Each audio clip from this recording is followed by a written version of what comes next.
Section 3, Chapter 12, Department of Energy and Related Commissions, by Bernard L. McNamee. American Energy and Science Dominance. The next conservative administration should prioritize energy and science dominance to ensure that Americans have abundant, affordable, and reliable energy.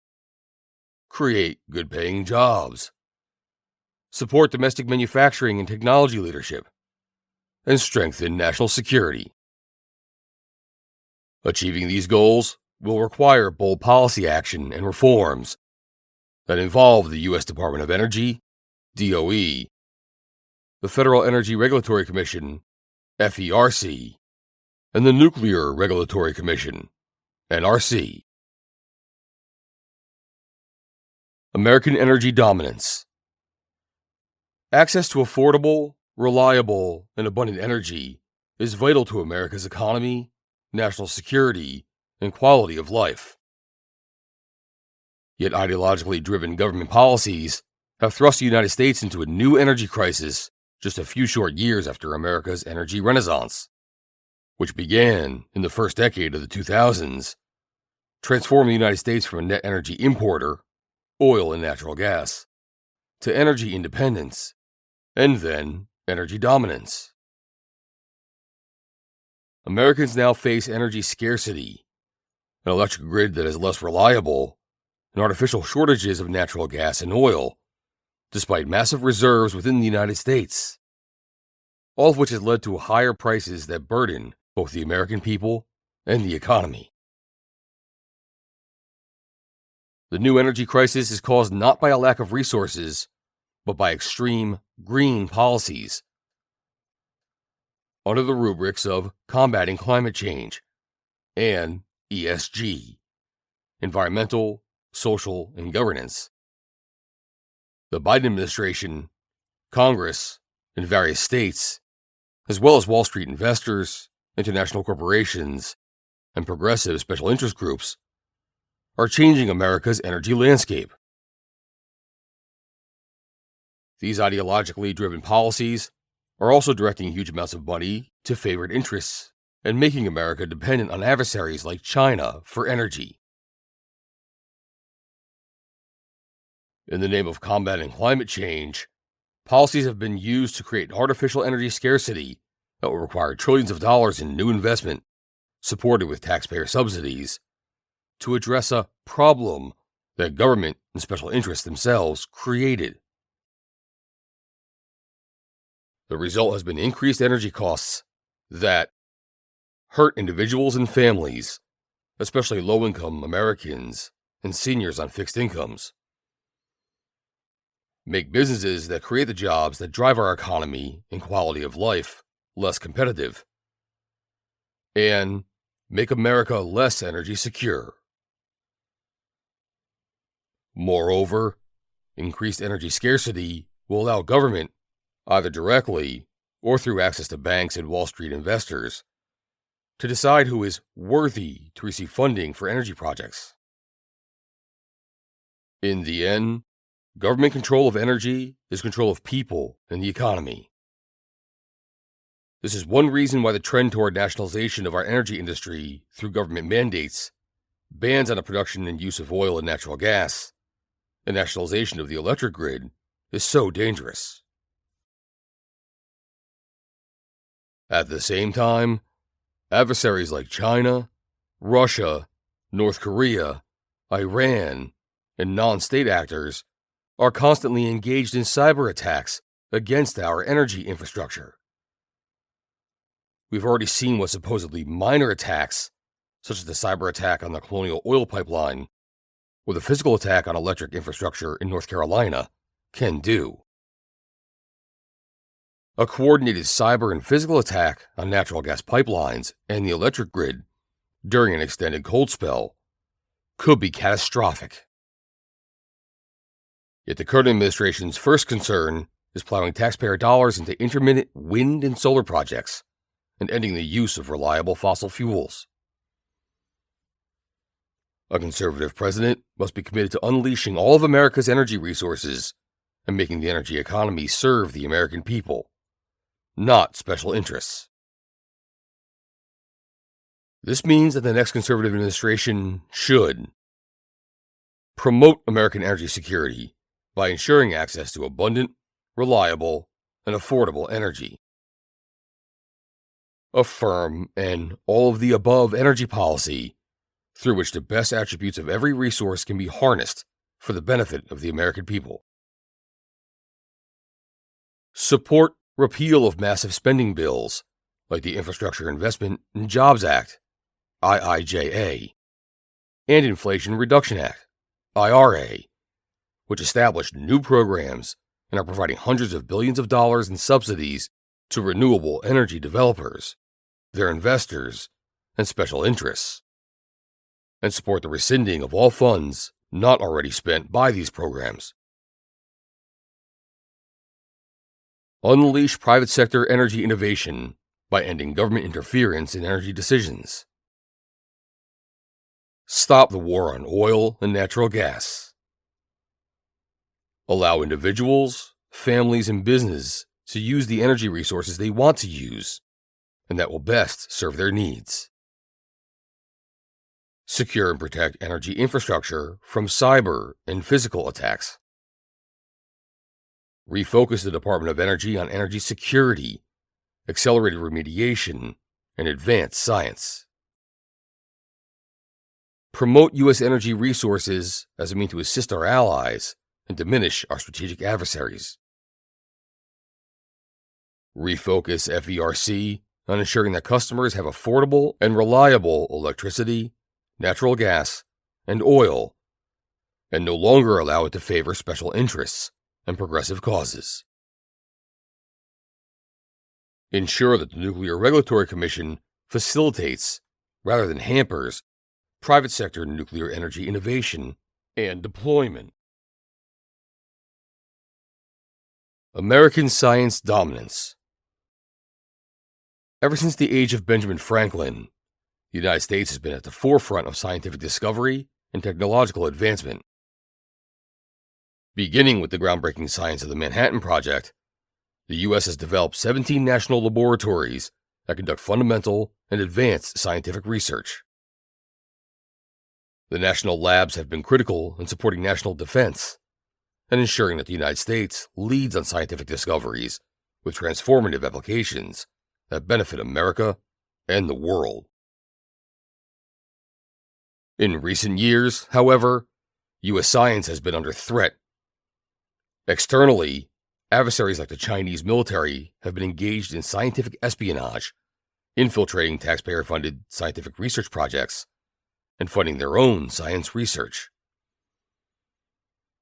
In addition, the national labs have been too focused on climate change and renewable technologies. American science dominance is critical to U.S. national security and economic strength. The next conservative president, therefore, needs to recommit the United States to ensuring this dominance. Mission Statement for Reform Department of Energy. The Department of Energy should be renamed and refocused as the Department of Energy Security and Advanced Science, DESAS.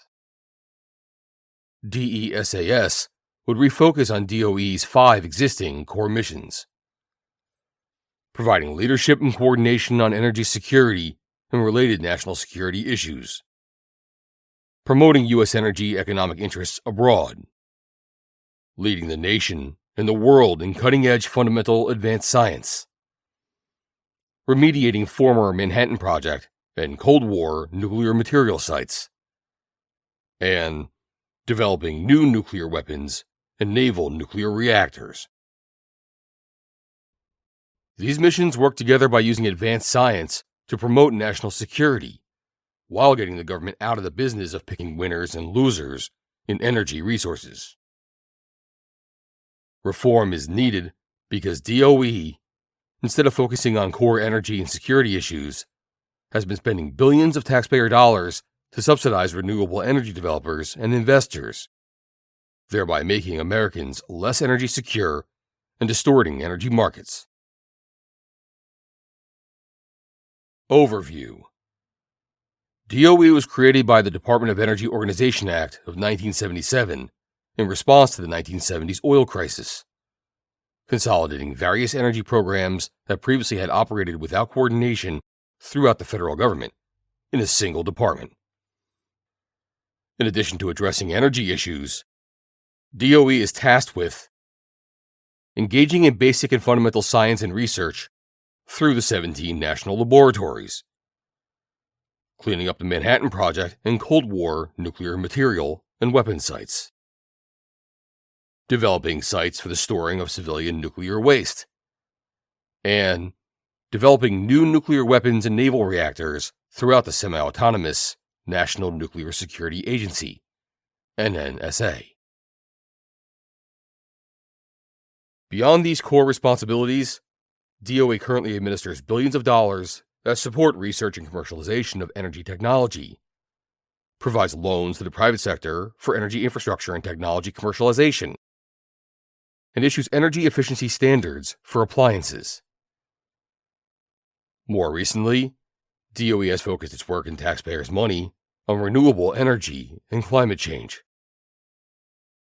It is one thing for government to engage in fundamental scientific research that the private sector would not perform, particularly because advancements in science promote national security through technological prowess.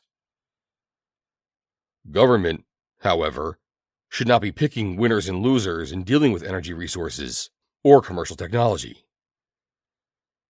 Such government favoritism can crowd out new innovation, devolve into cronyism, and raise energy prices for consumers and businesses.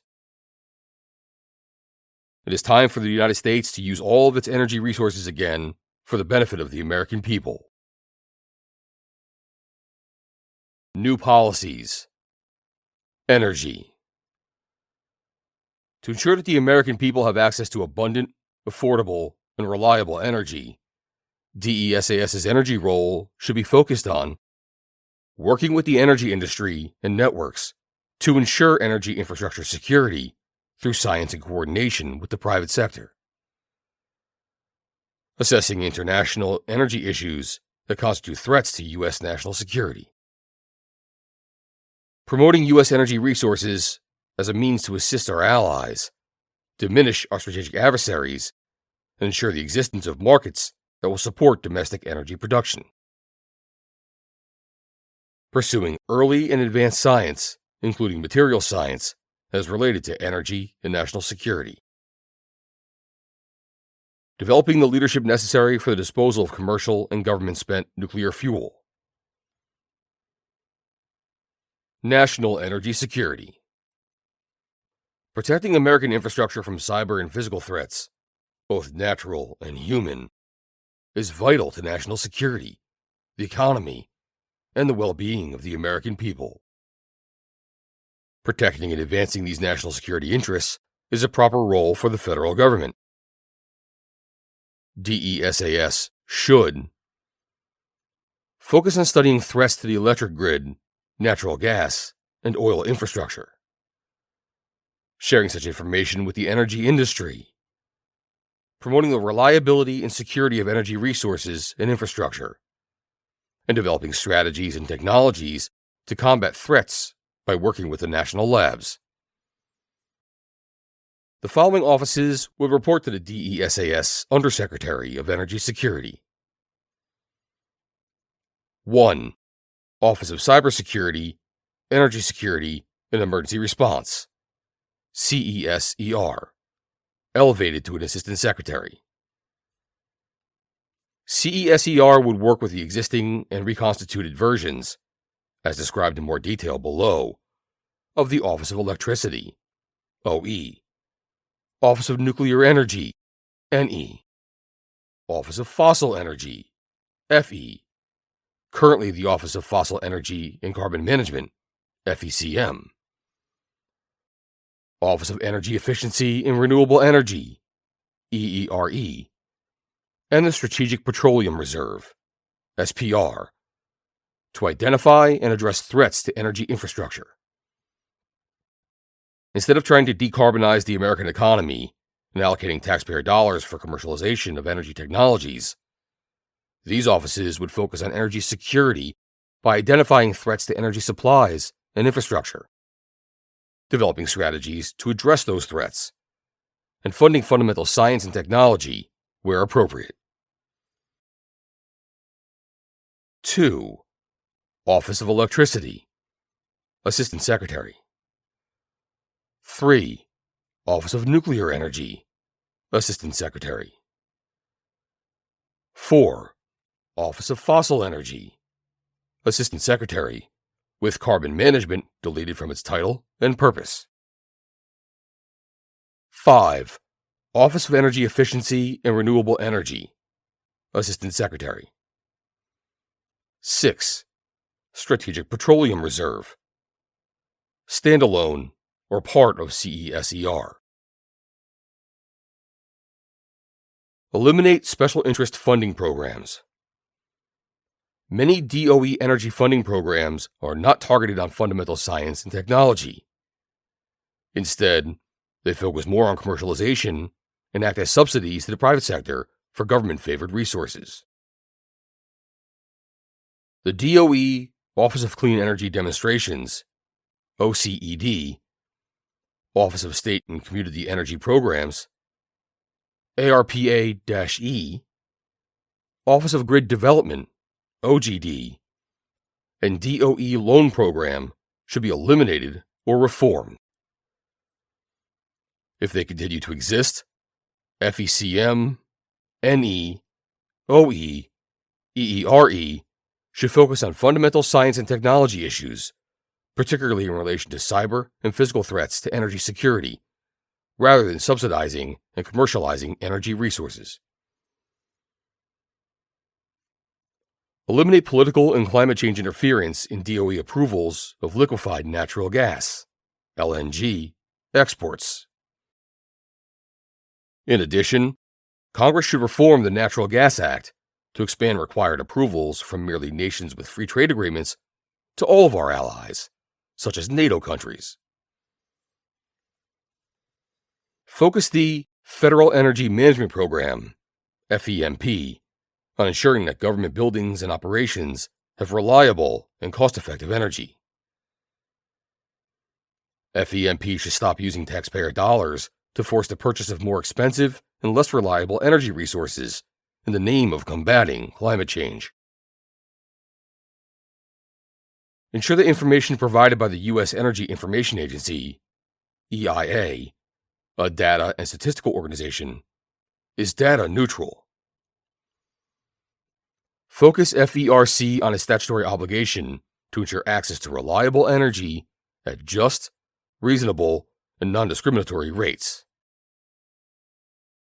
FERC is a 5-member commission created under the DOE Organization Act that regulates the wholesale, sales, and transmission of electricity, promotes electric reliability through standards, permits natural gas pipelines and LNG export facilities, sets natural gas pipeline shipping rates, and sets oil pipeline shipping rates. It is an economic regulator and should not make itself a climate regulator. Streamline the nuclear regulatory requirements and licensing process. Such changes would help to lower costs and accelerate the development and deployment of civilian nuclear, such as advanced nuclear reactors, including small modular nuclear reactors. The Nuclear Regulatory Commission, NRC, is commission tasked with the licensing of civilian nuclear reactors and power plants, and regulating other uses of nuclear materials, such as nuclear medicine. Although it is not a DOE agency, its jurisdiction over nuclear reactor, fuel, safety, and trade issues often relates to or impinges on DOE's jurisdiction. Focus on energy and science issues, not politicize social programs. The next administration should stop using energy policy to advance politicized social agendas. Programs that sound innocuous, such as Energy justice, Justice 40, and DEI can be transformed to promote politicized agendas. DOE should focus on providing all Americans with access to abundant, affordable, reliable, and secure energy, and DOE should manage its employees so that everyone is treated fairly based on his or her talent, skills, and hard work. New policies. International energy security.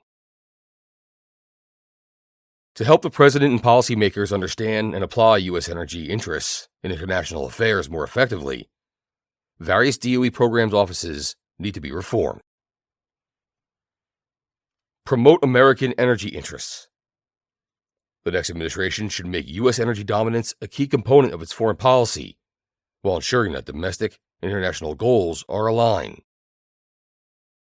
American energy dominance will allow the United States to secure energy for its citizens, markets for its energy exports, and access to new energy natural resources, and will provide tools for U.S. policymakers to assist our allies and deter our adversaries. DESAS should analyze U.S. international energy security interests and develop a National Energy Security Strategy, NESS. This strategy would take account of the energy landscape across the globe to inform the President in his foreign policy and defense roles. But it should not be a tool for U.S. industrial policy, although it might highlight how current domestic, industrial, and climate policies threaten U.S. energy and national security. Strengthen the role of the new Department of Energy Security and Advanced Science. There are frequent turf battles on energy issues between the Department of State and DOE. Although the State Department clearly has the policymaking authority under the DOE Organization Act, it tends to ignore the expertise and perspectives that DOE provides. The existing Assistant Secretary for International Affairs should provide the principal support for the DOE Secretary and Deputy Secretary on National Security Council, NSC, activities, and should interface with colleagues at the Department of Defense, State, Treasury, and Commerce, as well as the intelligence community, IC. New policies. Advanced science. To ensure that America continues to lead the world in fundamental science, the national labs should be refocused, and national science policy should be reviewed and coordinated. Refocus the national labs on fundamental and advanced science. DOE currently oversees 17 national laboratories.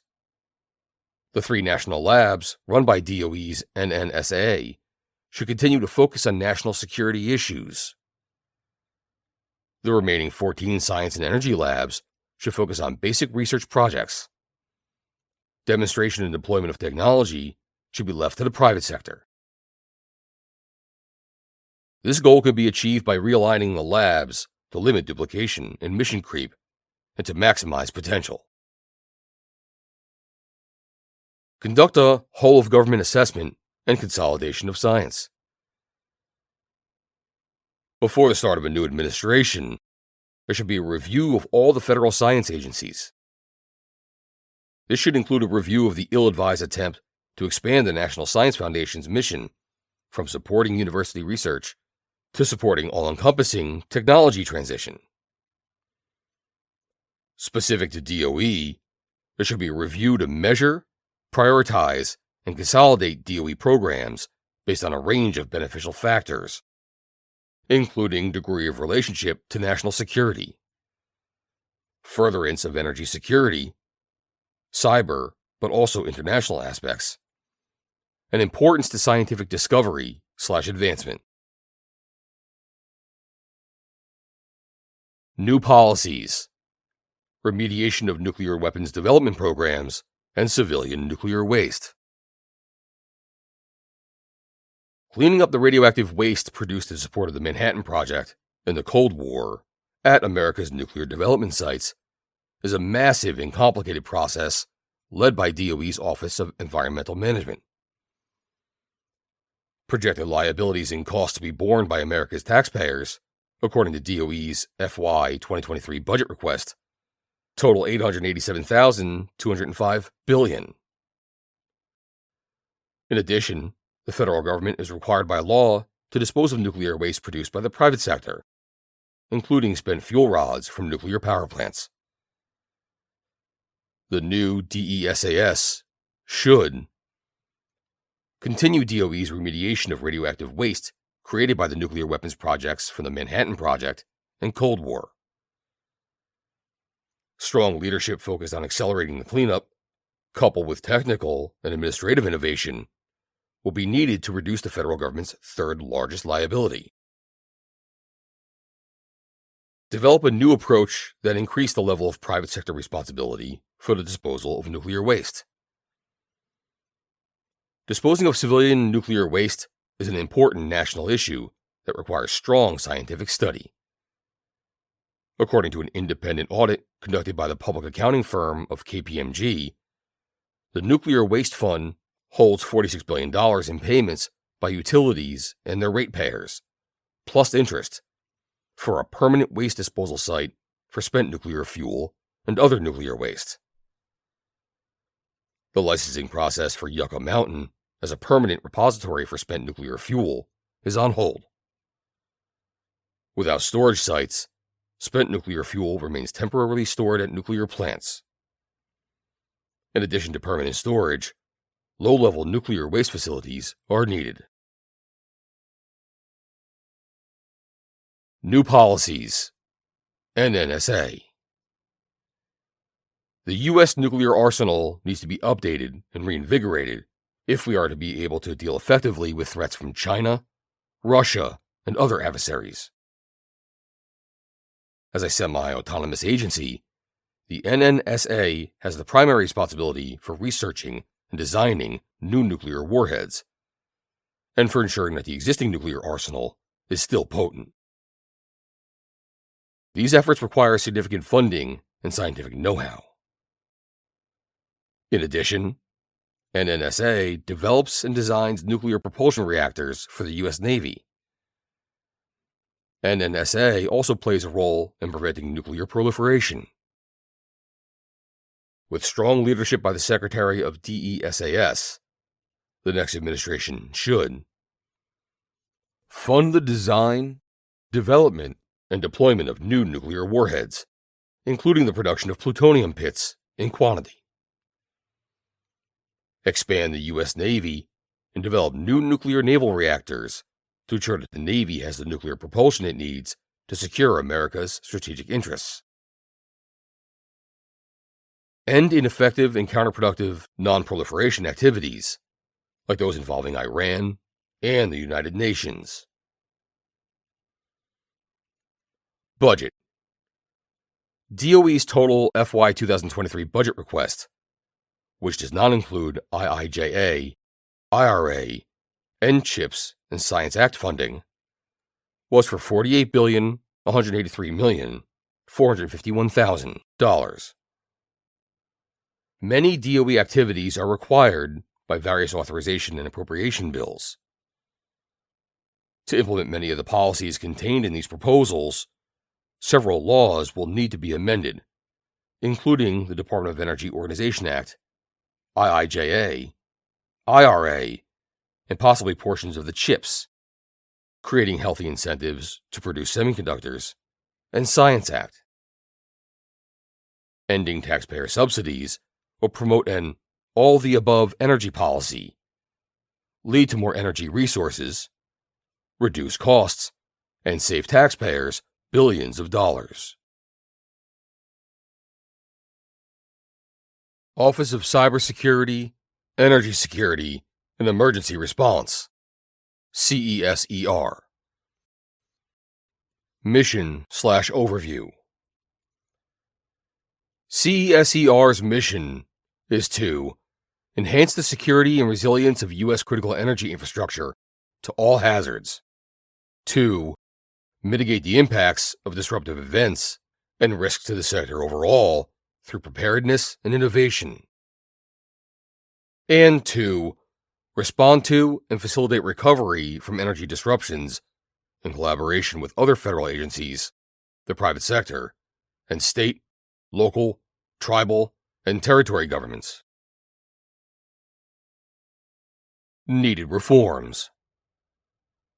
The threats to U.S. energy infrastructure are real and persistent, and CESER's role, working to support national security by working with the private sector to ensure energy security, is a proper one for government.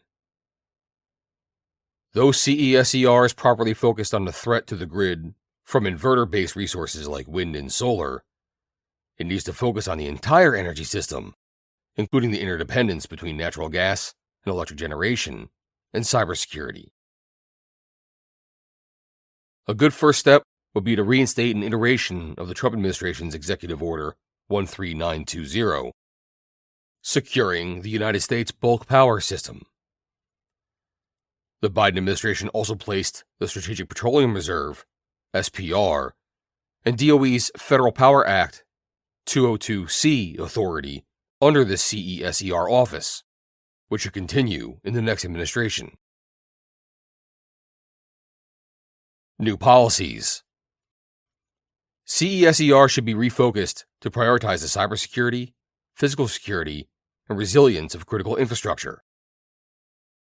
Through research and development, technical assistance to states and industry, and emergency exercises, CESER can make a difference in our energy security posture. Budget. CESER received $177 million for FY 2022 under the Energy and Water Development and Related Agencies Appropriations Bill 2022 and $550 million through the Infrastructure Investment and Jobs Act.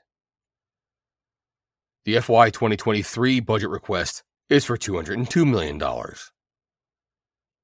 In addition, the White House has sent a letter to Congress requesting additional appropriations of $500 million to modernize the SPR. Office of Electricity, OE. Mission/Overview. OE was created after the 2003 blackouts to improve grid reliability and energy assurance. OE works to defend and promote the reliability and resiliency of the electric grid through power grid modeling and analytics, cyber resilience programs, and coordination with private sector electricity providers. It also works to identify defense-critical electric infrastructure. Needed reforms. Focus more intently on grid reliability. There are significant cyber, physical, and reliability threats to the electric grid, and it is important that a government agency with access to national security information develops data and plans to address threats to the grid and assist the private sector in securing it.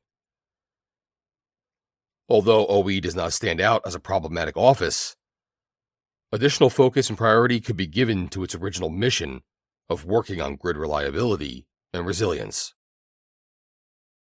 OE could be combined with CESER, as well as what is left of the Grid Deployment Office if it is eliminated. Eliminate applied programs. OE administers grant programs for things like energy storage and the testing of grid-enhancing technologies, GETs. These programs should be eliminated.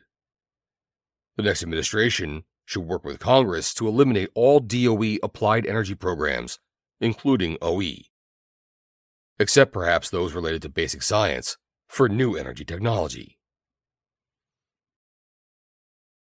New policies. Prioritize grid security. OE, along with CESER if they are combined, should focus on the security of critical infrastructure equipment used in the bulk power system as envisioned in President Trump's May 2020 Executive Order 13920 and a related December 2020 Prohibition Order, which was revoked in April 2021 by President Biden. In addition, CESER/OE should 1. Focus on the interdependence of, and threats to, electric generation and natural gas pipelines. 2. Continue to focus on defense-critical electric infrastructure. 3. Work with FERC and the North American Electric Reliability Corporation, NERC, to ensure that there is sufficient dispatchable, on-demand generation available to generate the electricity the grid needs when intermittent generation like wind and solar is not available. End funding of programs for commercial technology and deployment. The next administration should work with Congress to eliminate non-essential funding of commercial technology and deployment. These activities can be conducted by the private sector. Budget. OE's FY 2021 enacted budget was $211,720,000, and DOE has requested $297,386,000 for FY 2023. Office of Nuclear Energy, NE. Mission/Overview. The Office of Nuclear Energy's mission is to advance nuclear energy science and technology to meet U.S. energy, environmental, and economic needs. It has 5 stated goals. Enable continued operation of existing U.S. nuclear reactors. Enable deployment of advanced nuclear reactors. Develop advanced nuclear fuel cycles. Maintain U.S. leadership in nuclear energy technology. And enable a high-performing organization. Under the Nuclear Waste Policy Act, the Office of Nuclear Energy has also been responsible for the DOE's statutory requirements to collect and dispose of spent nuclear fuel since the Obama administration's dissolution of the Office of Civilian Radioactive Waste Management. Needed reforms. NE is too influential in driving the business decisions of commercial nuclear energy firms. Instead of focusing on a limited set of basic research and development activities that solve foundational technical issues that apply broadly to energy production, NE intervenes in nearly all aspects of the commercial nuclear energy industry.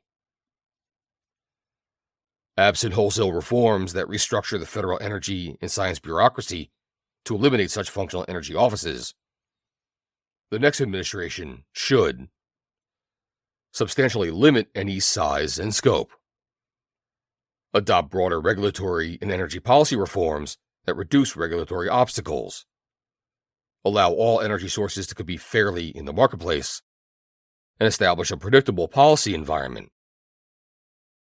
This will avoid unfair bias against the nuclear industry. New policies. NE should transition to a more limited scope of responsibilities that focuses on basic research, solving broadly applicable technology challenges, and solving the nuclear waste management issue as it relates to the development and deployment of advanced next-generation reactors, which can include small modular reactors, SMR. While respecting existing contractual obligations, NE should not initiate any new civilian reactor demonstration and commercialization projects. NE also should focus on overcoming technical barriers that are preventing commercial reactor demonstration projects from moving forward. Any activities in support of existing nuclear plants and any other projects directed towards commercialization, including licensing support, should be shouldered by the private sector. Reorganize its remaining activities into 3 basic lines of responsibility: nuclear fuels across the fuel cycle, reactor technology, and civilian radioactive waste. Budget. The above reforms would cost substantially less than the $1,675,060,000 requested for FY 2023. Legislation such as the IIJA placed additional funding for new reactor demonstration projects outside of NE. These responsibilities and their associated funds should be moved to NE as appropriate.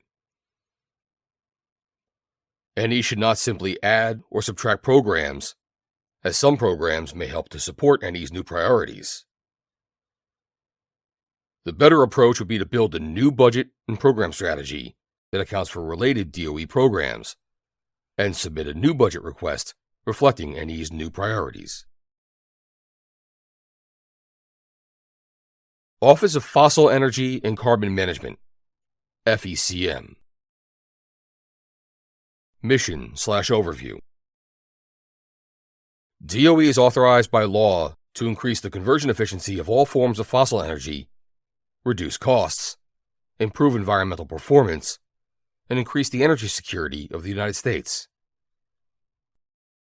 In recent years, the Office of Fossil Energy, FE, has been transformed from its statutory role of improving fossil energy production to one that is focused primarily on reducing the carbon dioxide emissions from fossil fuel extraction, transportation, and combustion. This change is reflected in the office's new name, the Office of Fossil Energy and Carbon Management, FECM, effective as of July 2021, and FECM's mission to minimize the environmental impact of fossil fuels while working towards net zero emissions. Needed reforms. Eliminate carbon capture, utilization, and storage, CCUS, programs. Despite the recent expansion of the 45Q tax credit for carbon capture, utilization, and storage, CCUS, to $87 per ton, most carbon capture technology remains economically unviable, although private sector innovations are on the horizon. CCUS programs should be left to the private sector to develop. If the office continues any CCUS research, that research should be focused more on innovative utilization.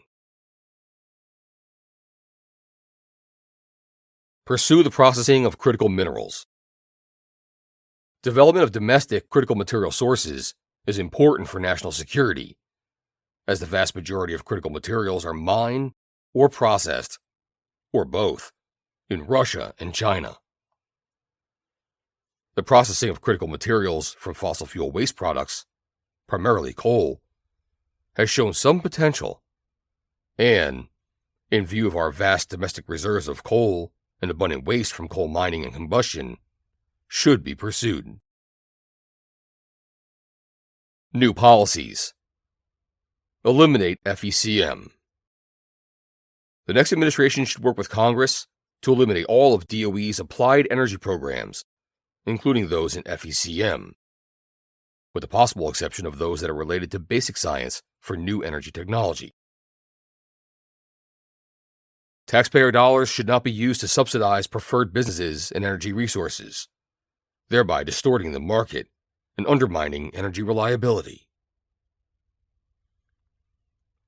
Rename FECM, if it cannot be eliminated, under its original designation as the Office of Fossil Energy, and with its original mission, increasing energy security and supply through fossil fuels. Focus on energy security and supply. Absent elimination of FECM, Congress should direct FECM appropriations toward increasing energy security and supply. Congress has already directed these goals, including the reduction of costs. Ensure that LNG export approvals are reviewed and processed in a timely manner. In particular, 1. Ensure that LNG export applications are reviewed and approved expeditiously. 2.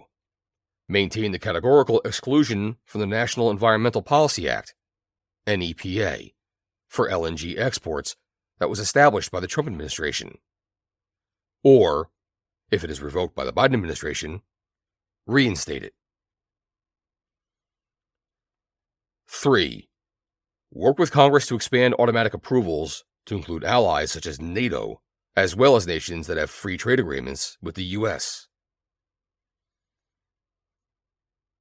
Strategic Petroleum Reserve, SPR. The Biden administration moved responsibility for the SPR to CESCR. Regardless of where the responsibility lies, the new DESAS should ensure that the SPR is maintained for national strategic purposes and not misused for political gain. Budget. The FY 2023 budget request for FECM was approximately $832.2 million. FECM's requested appropriation can be compared to the more than $4 billion requested for the Office of Energy Efficiency and Renewable Energy. The disparity in funding demonstrates how DOE's research activities and substantial portions of its organizational structure are now focused entirely on the reduction of CO2 emissions, rather than energy access or energy security. Office of Energy Efficiency and Renewable Energy, EERE. Mission/Overview. The Office of Energy Efficiency and Renewable Energy traces its roots to the Energy Policy and Conservation Act of 1975.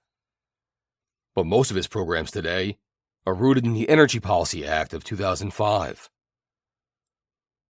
Under the Biden administration, EERE's mission is to accelerate the research, development, demonstration, and deployment of technologies and solutions to equitably transition America to net zero greenhouse gas, GHG, emissions economy-wide by no later than 2050.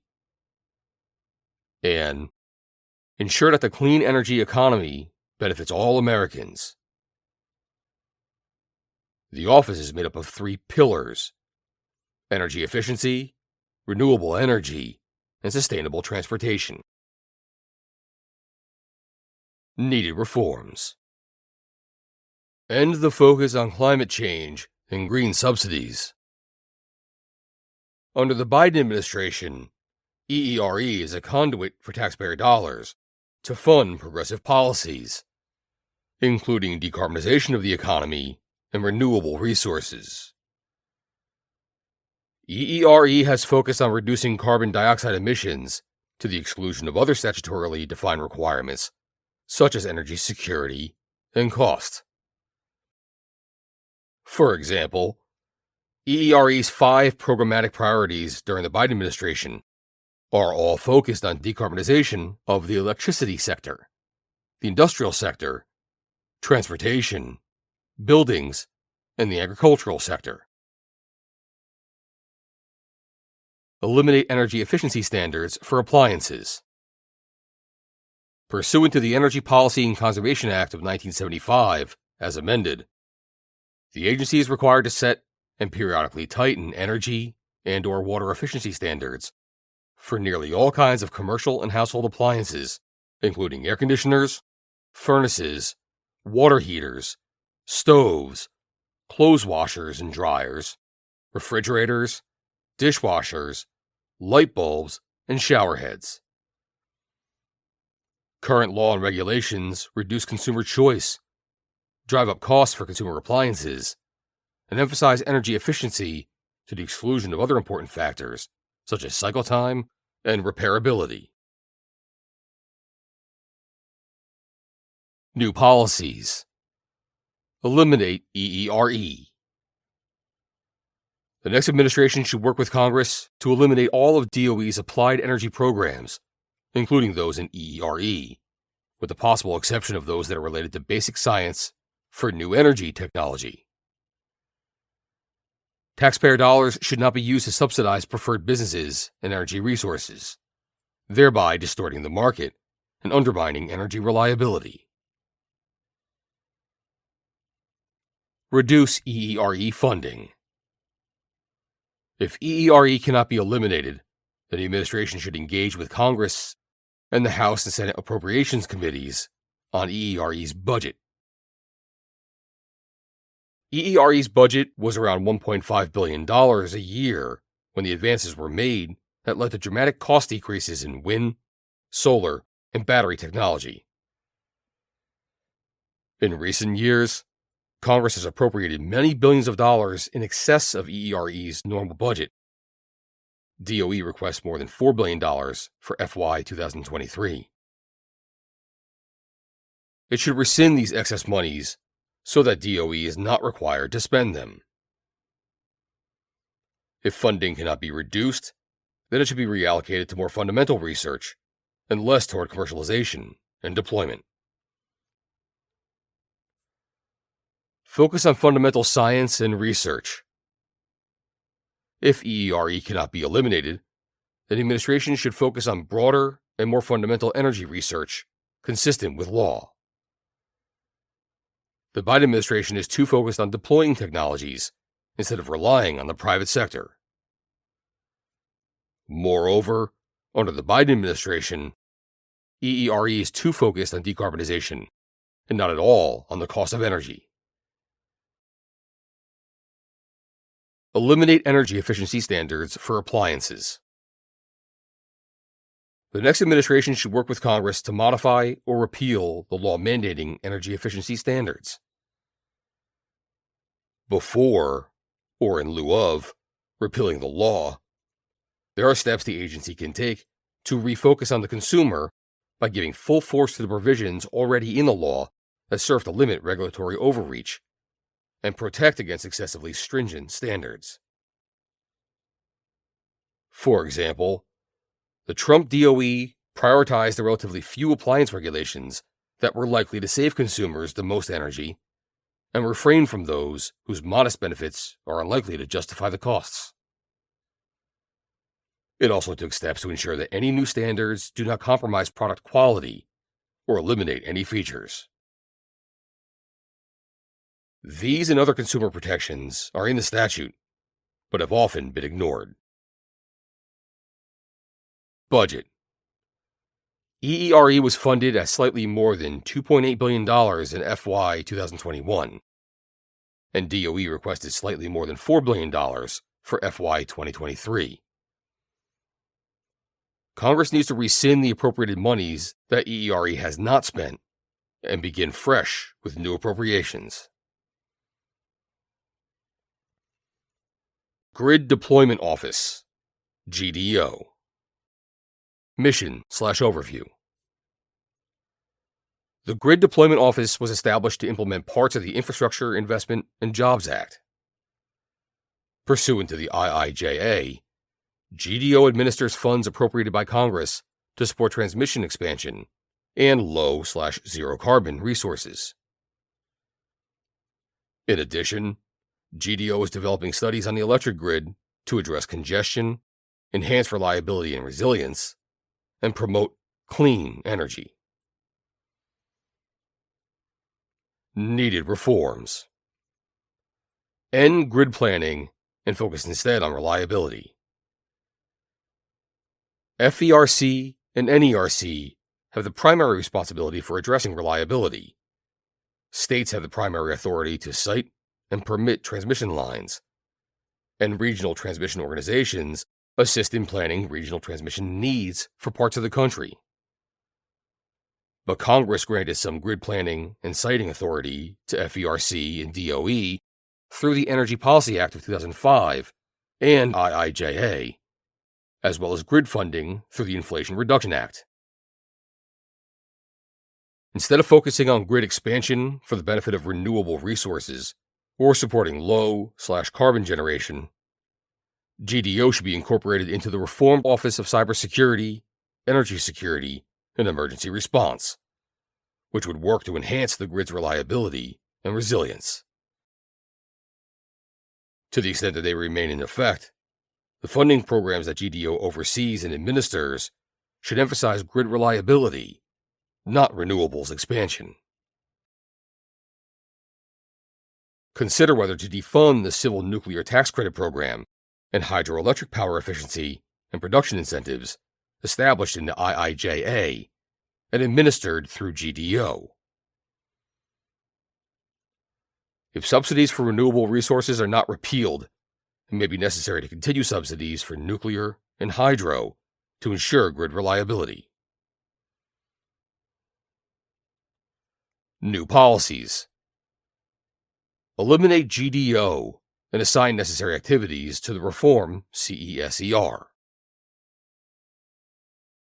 It appears that GDO's current purpose is to promote the integration of low/zero carbon resources onto the grid by supporting subsidies for such resources and building new transmission facilities at a cost that poses a barrier to renewable generation expansion.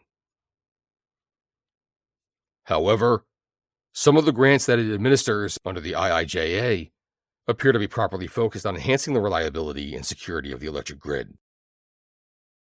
They should be reassigned to the reformed and expanded CESER. End DOE/GDO's role in grid planning for the benefit of renewable developers. Under the Energy Policy Act of 2005 and IIJA, DOE is to perform grid congestion studies and has the authority to identify National Interest Electric Transmission Corridors, NIETC. Under the Biden administration, GDO is working on a national transmission planning study and is administering $2.5 billion to support nationally significant transmission lines, increase resilience by connecting regions of the country, and improve access to cheaper, clean energy sources. Defund most GDO programs. GDO oversees nearly $20 billion in new appropriations created by the IIJA, including a grid modernization grant program, the Transmission Facilitation Program, and the Civil Nuclear Credit Program, among others. Congress should rescind any money not already spent. Budget. Congress appropriated $10 million for GDO in FY 2021, and DOE has requested $90.2 million for FY 2023. Office of Clean Energy Demonstration, OCED. Mission/Overview. The OCED was established in December 2021 to implement the IIJA. Its mission is to deliver clean energy demonstration projects at scale in partnership with the private sector to accelerate deployment, market adoption, and the equitable transition to a decarbonized energy system. Needed reforms. End market distortions and stop shifting technology and development risks to taxpayers. The OCED is distorting energy markets and shifting the risk of new technology deployment from the private sector to taxpayers.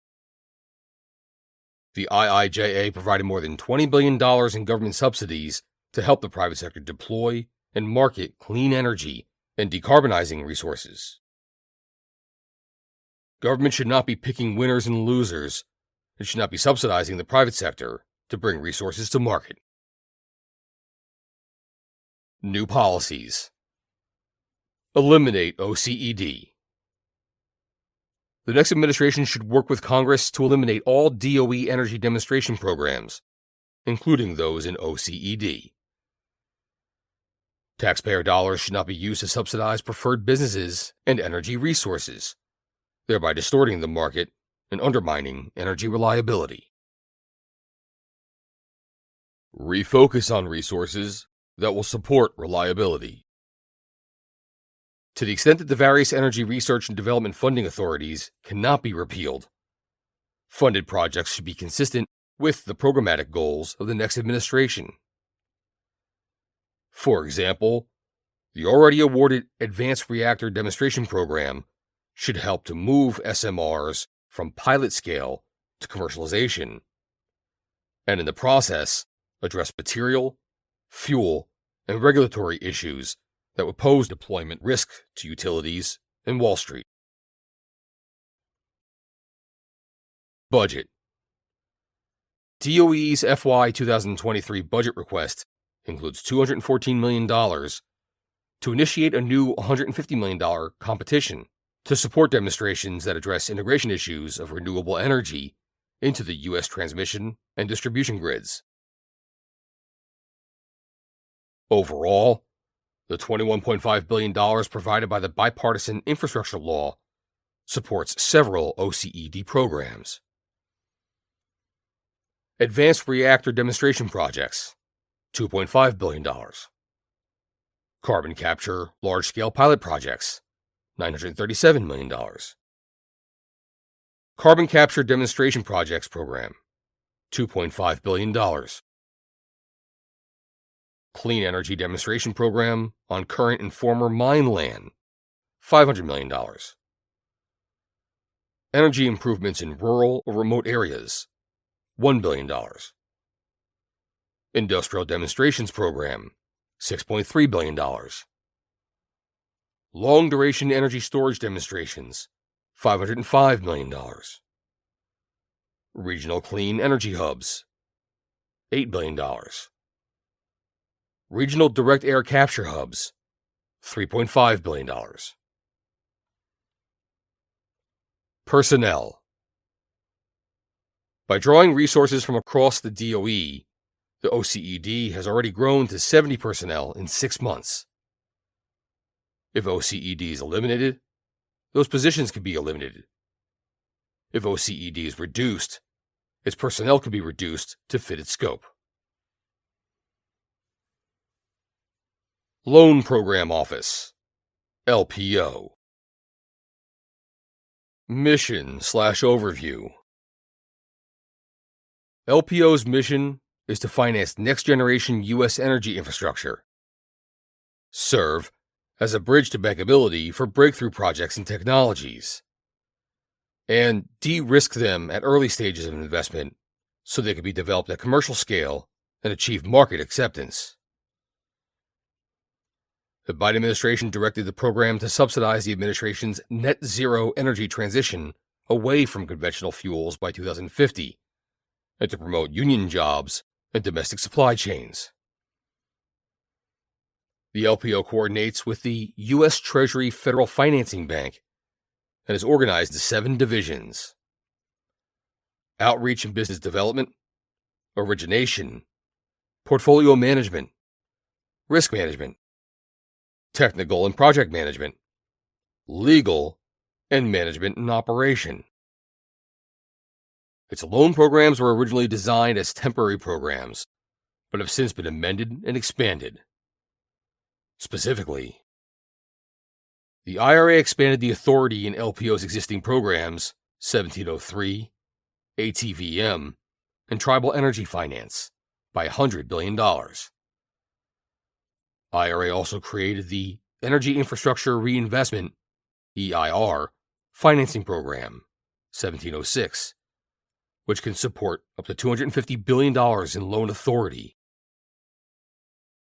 The CO2 Infrastructure Finance and Innovation Act, CIFIA, authorized by the Bipartisan Infrastructure Law, appropriates $2.1 billion to support approximately $25 billion in flexible, low-interest loans.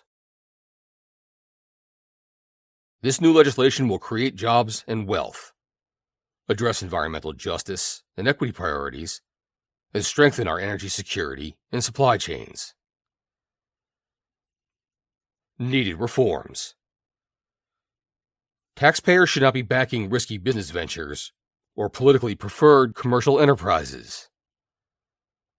To save tax dollars and reduce current risk, the new administration should not back any new loans or loan guarantees, should seek to sunset DOE's loan authority through Congress and eventually eliminate the Loan Program Office.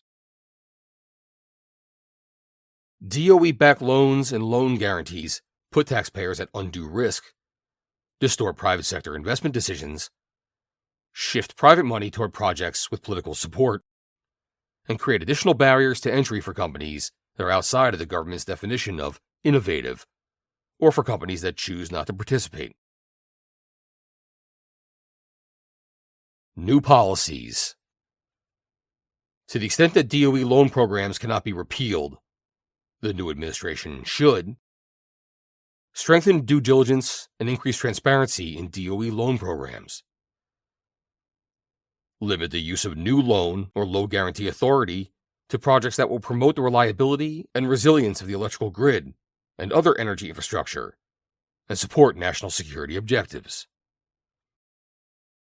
Establish clear mandatory qualifications requiring applicants to comply with the Uyghur Forced Labor Prevention Act 58, and to certify that they are not financed with any local, state, or federal taxpayer-backed loan, loan guarantee, or bond, such as a state green bank.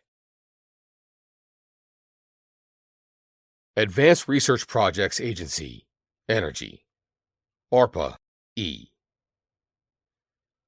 Mission/Overview. ARPA-E was created in 2007 as part of the America Competes, Creating Opportunities to Meaningfully Promote Excellence in Technology Education Act. Its statutory goals are to enhance the economic and energy security of the United States through the development of energy technologies that reduce imports of energy from foreign sources, reduce energy-related emissions, including greenhouse gases, improve the energy efficiency of all economic sectors, and ensure that the United States maintains a technological lead in developing and deploying advanced energy technologies. Some in Congress see ARPA-E as beneficial because the Competes Act provides it with more bureaucratic flexibility than other federal programs are allowed.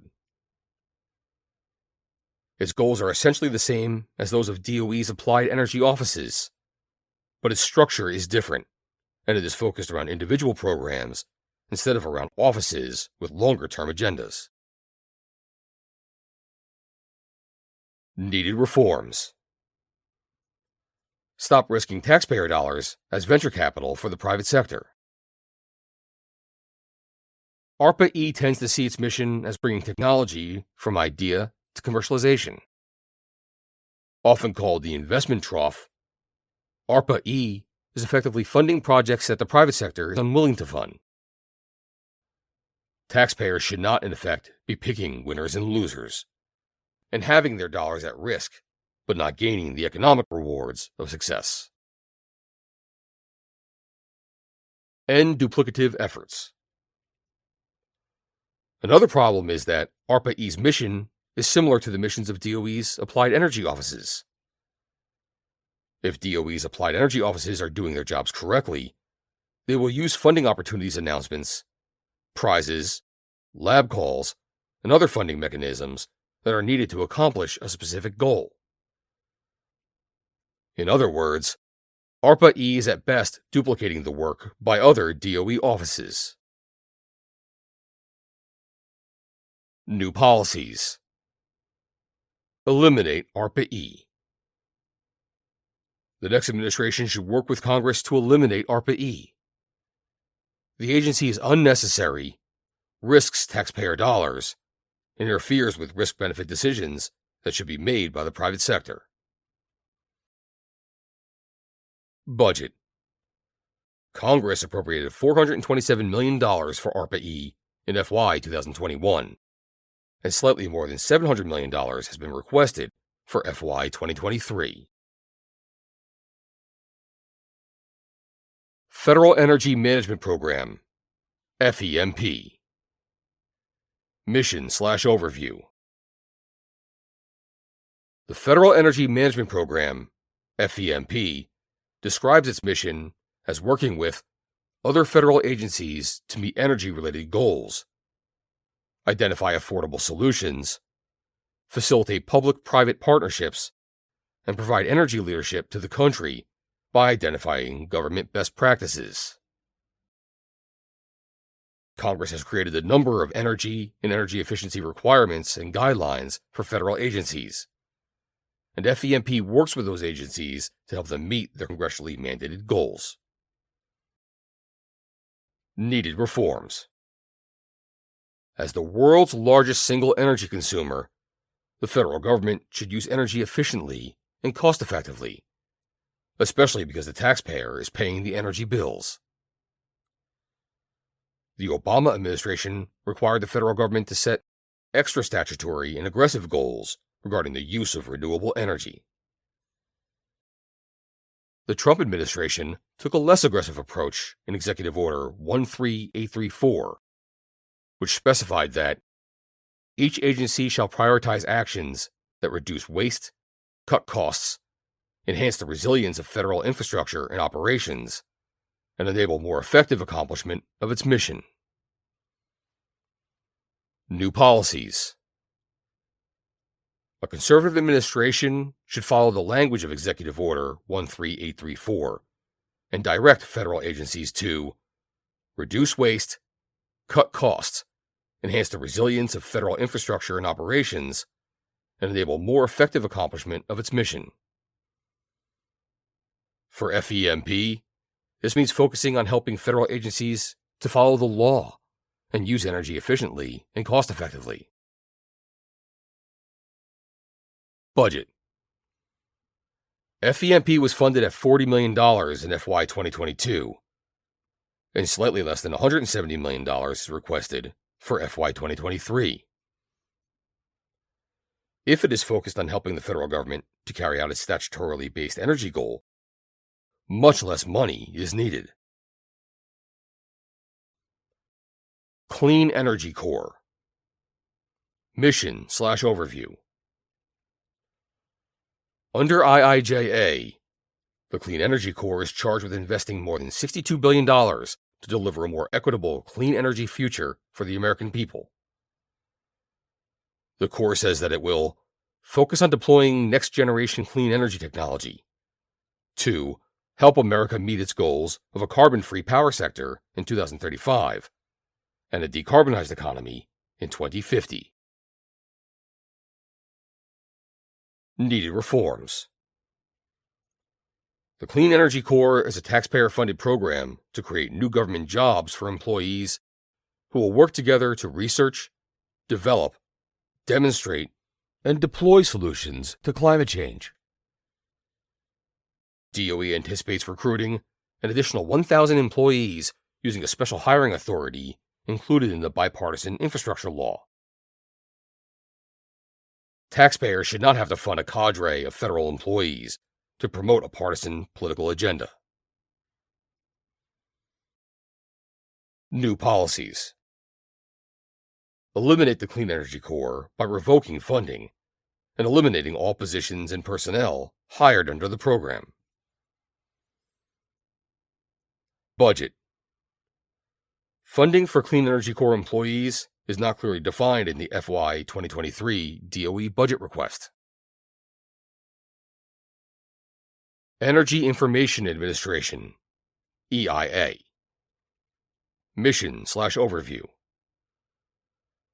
The U.S. Energy Information Administration collects, analyzes, and disseminates independent and impartial energy information to promote sound policymaking, efficient markets, and public understanding of energy and its interaction with the economy and the environment. Needed reforms.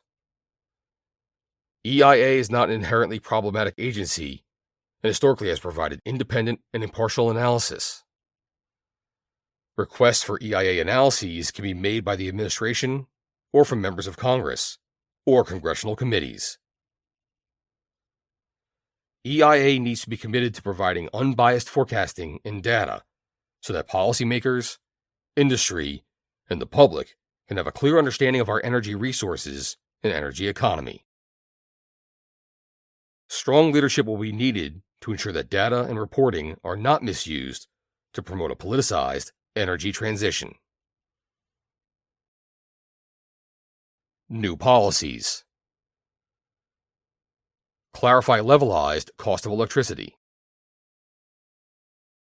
Levelized cost of electricity, LCOE, refers to the estimated revenue required to build and operate a generator over a specified cost recovery period. It is used in the National Energy Modeling System, NEMS, to compare the cost of technologies to determine which technologies are expected to be constructed in the future. Although it is useful in comparing the cost of resources over time, LCOE can mask the massive amounts of capital needed to deploy new generation. Moreover, in the case of intermittent resources such as wind and solar, LCOE does not include the cost for backup or firming power from dispatchable resources. EIA should ensure that its reporting provides an accurate assessment for generation costs. The cost of backup power for when wind and solar resources are not available should be included when comparing the technologies and reported as a separate component in the modeling documents.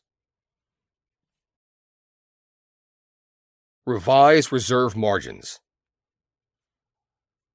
EIA, in conjunction with FERC, NERC, regional transmission organizations, RTOs, and the electric industry, should change how electric grid reserve margins are defined and calculated.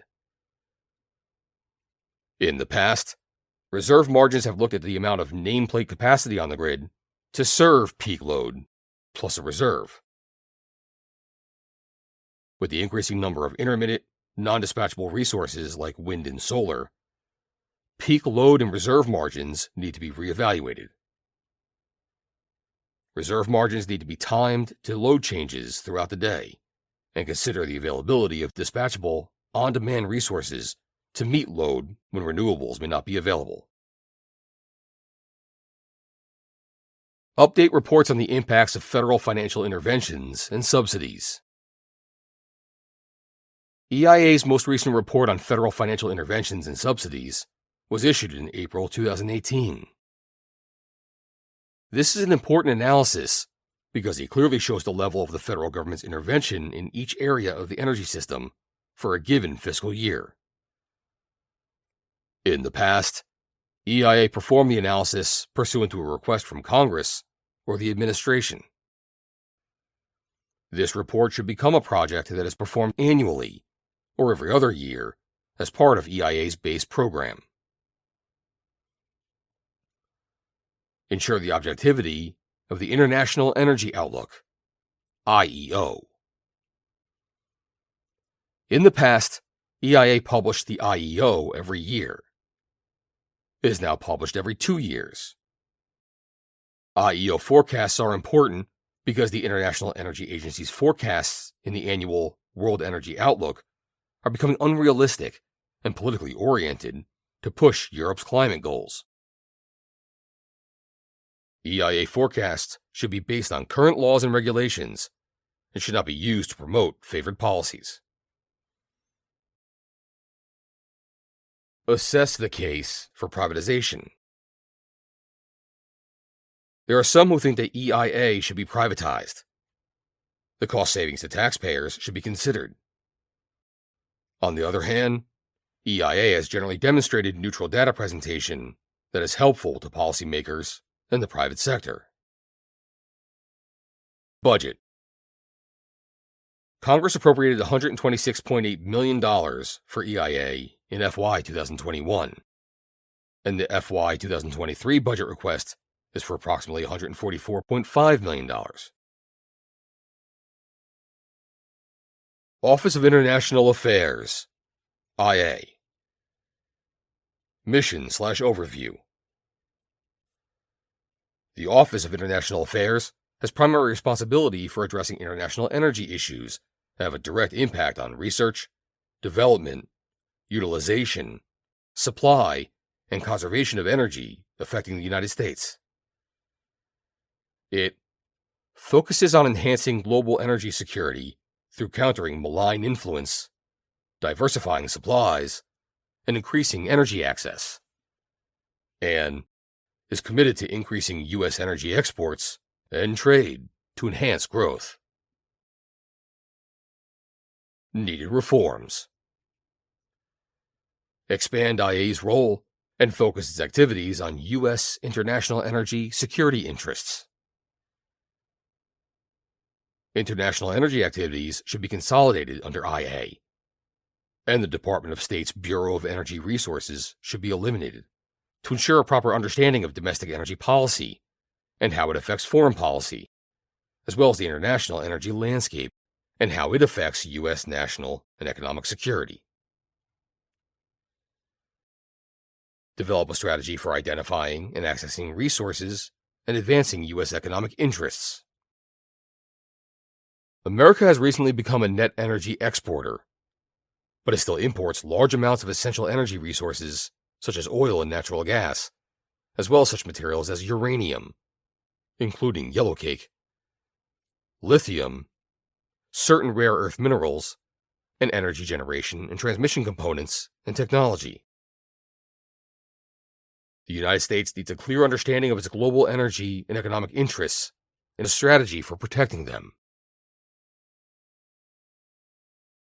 Oppose climate reparations.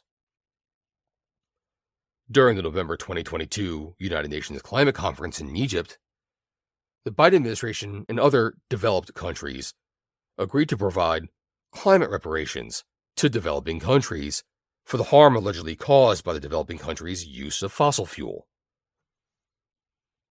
A reparations slush fund administered by a non-U.S. organization provides no assurance that U.S. interests will be protected and should not be supported in any form. New policies. Identify U.S. energy security interests and promote American energy dominance.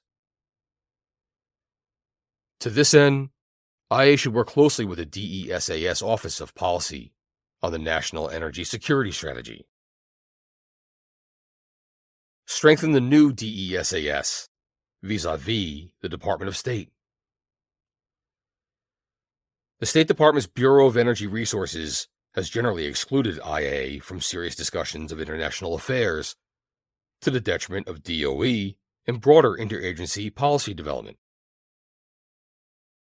In addition, DOE embassy representatives are generally excluded from giving policy advice to senior diplomats and are used merely as sources of information instead of being active advocates for the Secretary's priorities. The Secretary of Energy is a senior member of the President's National Security Council and should function as such. The DOE's deputy secretaries, undersecretaries, and assistant secretaries should be guaranteed representation at all deputies and policy coordination committee meetings. In addition, senior political and career staff should hold positions on the NSC staff equivalent to their counterparts as State, Defense, Treasury, and the Intelligence Community, IC. DESAS billets should replace State Department Bureau of Energy Resources billets at the relevant posts worldwide. Stop climate reparations. The President should refuse to provide climate reparations under an unratified treaty, and IA should encourage other countries to reconsider their desire to provide reparations. Arctic Energy Office, AE. Mission/Overview. AE was established during the Trump administration to create a central office overseeing U.S. Arctic interests in Alaska and the other Arctic nations, in response to the growing strategic sensitivity of this geographic region and the natural resources it contains. It serves as a principal advisor to the Undersecretary on all domestic Arctic issues, including energy, science, and national security. Needed reforms. In October 2022, the Biden administration released its national strategy for the Arctic region. Although recognizing national security threats in the Arctic, it also focuses heavily on climate change, sustainability, and international cooperation. The United States must establish a strategic plan to promote its national security, energy, and economic interests in the Arctic. An analysis and plan to support the responsible development of Alaska's energy assets should be a priority. New policies. Defend American interests in the Arctic Circle. The next administration needs to define American strategic and economic interests in the Arctic Circle. AE should help to identify those interests, as well as threats posed by countries like Russia and China, and develop appropriate policy options for the President's consideration. Ensure that AE is clearly focused. In particular, this means identifying U.S. energy interests in the Arctic Circle, identifying foreign government and commercial interests and activity in the region, and ensuring the United States does not forego important energy and national security interests in the Arctic. Expand AE's operations in Alaska. AE's operations in Alaska should be expanded to encompass broader national energy security interests in the region, including rare earths, oil, and natural gas. AE should also be the lead for DOE Antarctic operations as a counter to growing Russian and Chinese interests in Antarctic resources. Personnel. AE should provide a senior Arctic energy official to the U.S. Arctic Council delegation in recognition of the key role that energy plays in Arctic development. Office of Intelligence and Counterintelligence, IAC. Mission/Overview.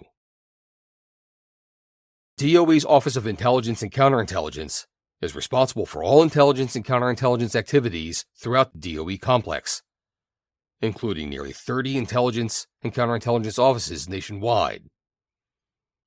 It leverages the Energy Department's unmatched scientific and technological expertise in support of policymakers, as well as national security missions in defense, homeland security, cybersecurity, intelligence, and energy security, and is a member of the U.S. intelligence community.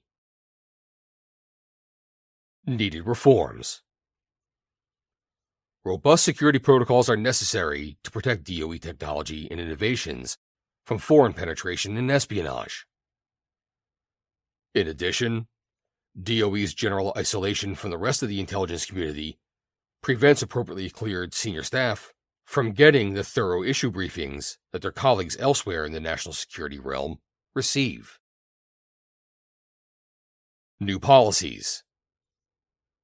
Improve accountability and utilization. IAC should be led by a qualified appointee and report directly to the Secretary and Deputy Secretary. IAC will require strong political leadership, which means finding an appointee with an IC background. In addition, upgrading the new DESAS's general security posture will require the Secretary's direct intervention to improve protocols and access the necessary resources from the rest of the IC. This would not be achievable at a lower level. Office of Policy, OP. Mission/Overview. OP has taken various roles over different administrations. During the Obama administration, OP was a large office and was tasked with drafting the Quadrennial Energy Review, QER. The Trump administration shut down the QER and gave OP a leaner research and advisory role. Under the Biden DOE, OP appears to be focused on preparing reports on climate change and renewables. Needed reforms. Help to develop policy. Because the appointees running DOE's various program offices are properly focused on managing their programs, not enough thought is given to identifying future challenges and developing potential solutions to benefit the American people. Help to ensure that policies are properly implemented. Policy initiatives from the Secretary are often understood or implemented inconsistently by program offices. OP can help the Secretary to ensure that important policy initiatives are implemented, particularly when they involve multiple program offices. New policies. Develop a national energy security strategy. OP could be tasked with developing a national energy security strategy for the Secretary.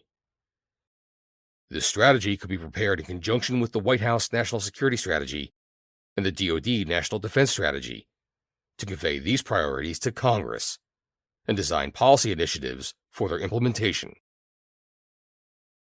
Such a strategy could summarize cyber and physical threats to energy infrastructure, challenges involved in obtaining rare earth minerals to support domestic energy production and consumption, and foreign actions that threaten U.S. energy security and dominance.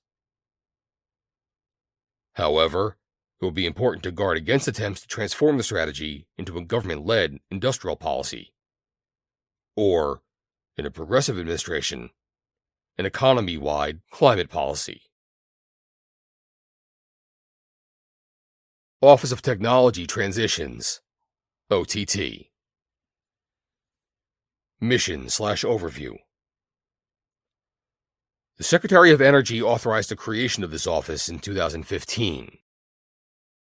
Its mission is to expand the public impact on the department's research, development, demonstration, and deployment (RDD&D) portfolio to advance the economic, energy, and national security interests of the nation. OTT serves as the front door to U.S. Department of Energy's products, facilities, and expertise, and integrates market pull into its planning to ensure the greatest return on investment from DOE's RDD&D activities to the taxpayer. Needed reforms. OTT should ensure that the best emerging technologies from DOE and the national labs are properly supported and protected. Because America's technological edge is a key national security asset, and in view of China's predatory thefts of intellectual property, OTT should ensure that R&D funds are used for projects that protect and advance that edge. Ensure that successful advances, with a focus on new natural resource development technologies, artificial intelligence, cybersecurity, and space, are transferred swiftly to American interests in the private sector. New policies. Focus on benefits to Americans. OTT's operations should be based on the recognition that the new technologies generated by American taxpayers' investment in DOE are a significant national security asset, rather than some neutral scientific gift to humanity. Increase oversight and coordination.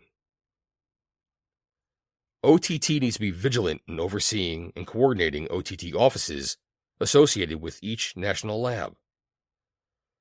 For security and economic espionage reasons, the work funded by the American people needs to be protected, and when commercialized, it needs to go to American businesses. Office of Science, SC. Mission/Overview. The Office of Science, SC, supports and oversees research facilities and programs that cover basic science through its application to the demonstration and deployment of energy technologies.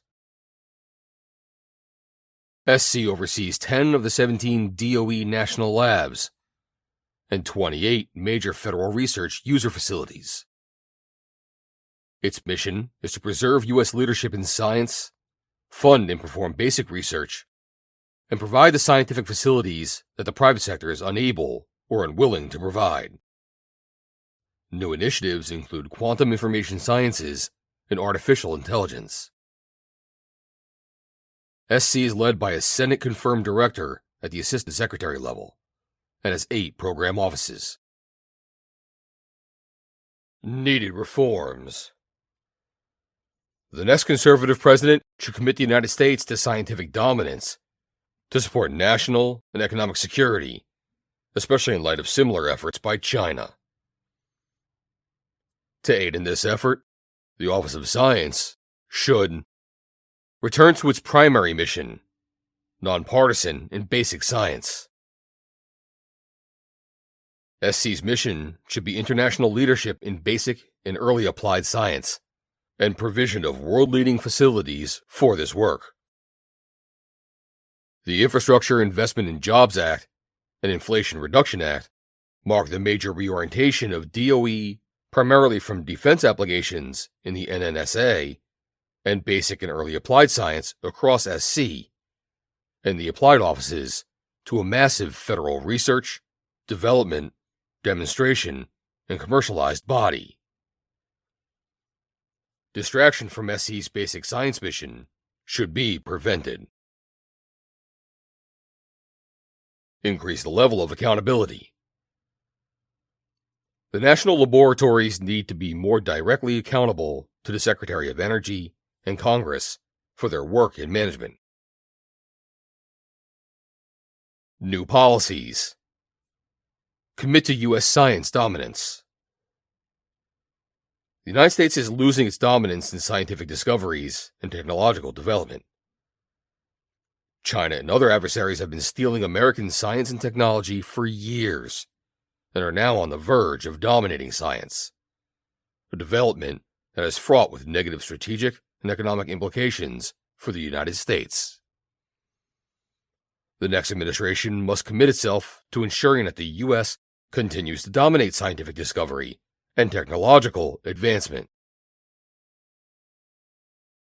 Refocus on mission and eliminate duplication and waste.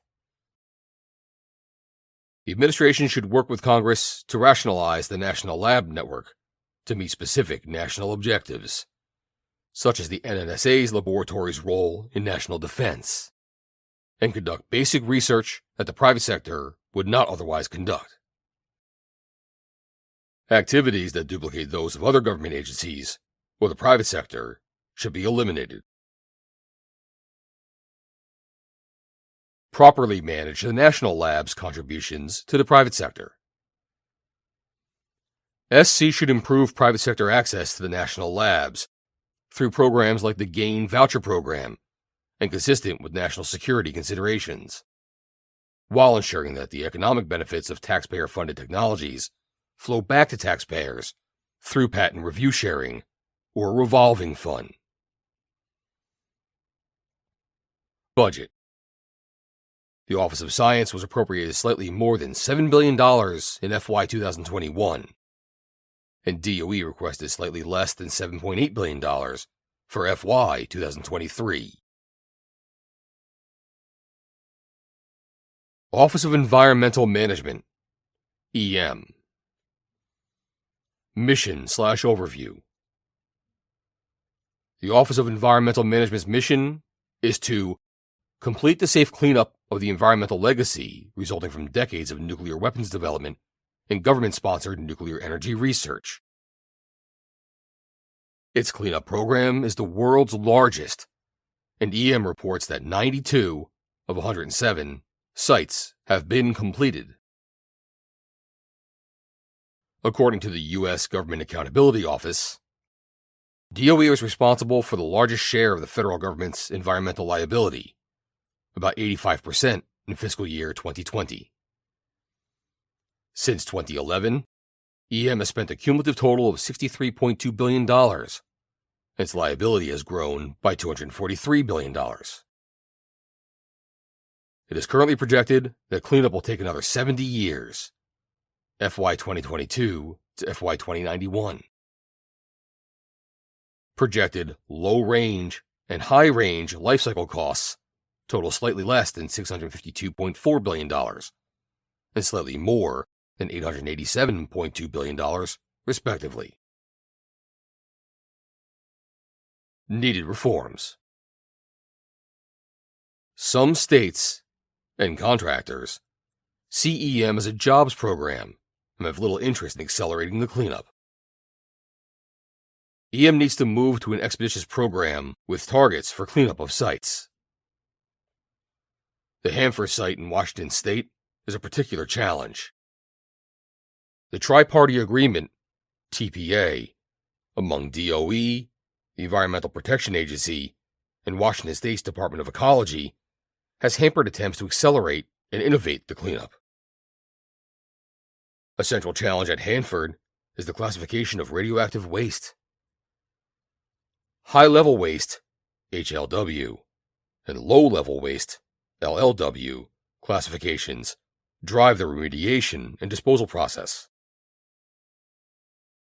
Under President Trump, significant changes in waste classification from HLW to LLW enable significant progress on remediation. implementation needs to continue across the complex, particularly at Hanford. New policies.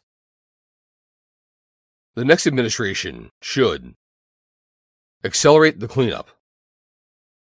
This means that a comprehensive cost projection and schedule reflecting the entire scope of the job should be developed, and appropriate reforms should be instituted. To save taxpayers a potential $500 billion over the long run and reduce current risks, a 10-year program to complete all sites by 2035, except Hanford, with a target date of 2060, should be considered. Such a commitment will require increased funding for EM during those accelerated periods. To the extent that funding from IIJA and IRA cannot be repealed, requests to divert those funds to EM's cleanup obligations should be considered. Fully implement high-level waste determination. Fully adopting high-level waste HLW determination across the DOE complex, particularly at Hanford, would allow LLW to be grouted rather than vitrified. Increase the use of commercial waste disposal. Using commercial disposal will reduce capital costs, approximately $2 billion, for new disposal sites to accelerate cleanup and reduce local post-cleanup environmental liability at multiple sites. Revisit Hanford Cleanup's regulatory framework.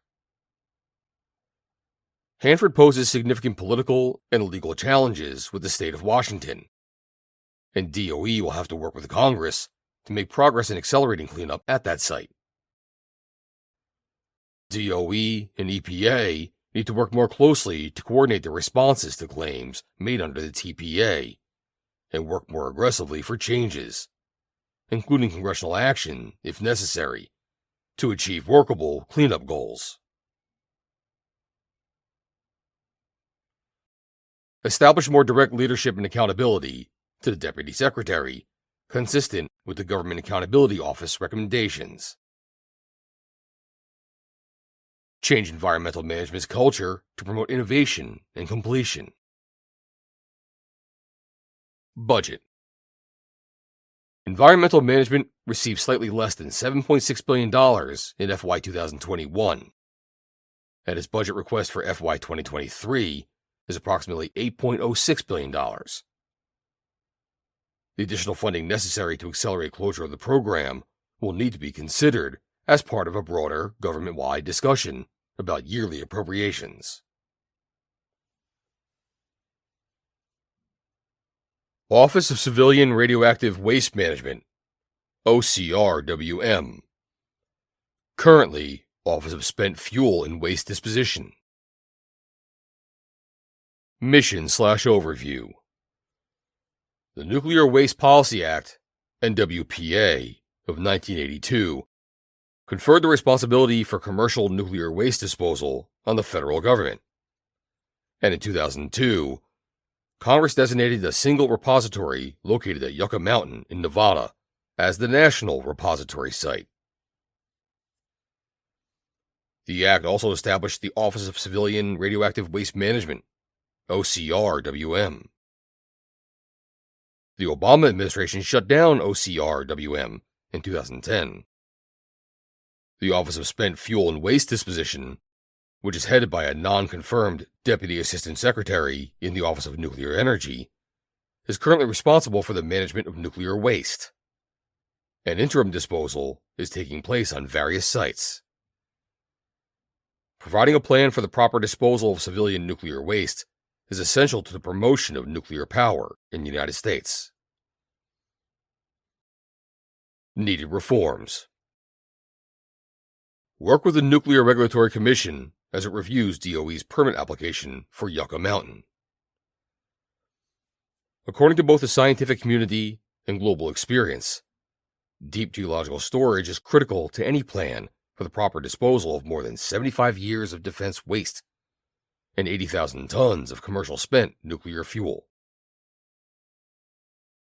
Yucca Mountain remains a viable option for waste management, and DOE should recommit to working with the Nuclear Regulatory Commission as it reviews DOE's permit application for a repository. Finishing the review does not mean that Yucca Mountain will be completed and operational. It merely presents all the information for the state of Nevada, Congress, the nuclear industry, and the administration to use as the basis for informed decisions. Reform the licensing process. The reactor licensing process is inadequate. Fixing nuclear waste management will require wholesale reform that realigns responsibilities, resets incentives, and introduces market forces without creating chaos within the current nuclear industry that has been built around the current system. Produce concrete outcomes from consent-based siting. Beginning in the Obama administration and resurrected during the Biden administration, consent-based siting for a civilian waste nuclear repository has been a way to delay any politically painful decisions about siting a permanent civilian nuclear waste facility. In 2022, DOE announced $16 million to support local communities in consent-based siting. The next administration should use the consent-based siting process to identify and build temporary or permanent sites for a civilian waste nuclear repository, or repositories. New policies. Restart Yucca Mountain licensing. DOE should restart the Yucca Mountain licensing process. Any continuation of interim storage facilities should be made part of an integrated waste management system that includes geologic storage. Further, building on the consent-based siting process already underway, DOE should find a second repository site. Fix the policy and cost drivers that are preventing nuclear storage. The federal government continues to hold $46 billion in the Nuclear Waste Fund, NWF, funded by utilities and their ratepayers for permanent disposal of nuclear waste. However, no such storage exists, and spent nuclear fuel remains on site at most nuclear plants. Meanwhile, Congress uses those funds to finance unrelated spending.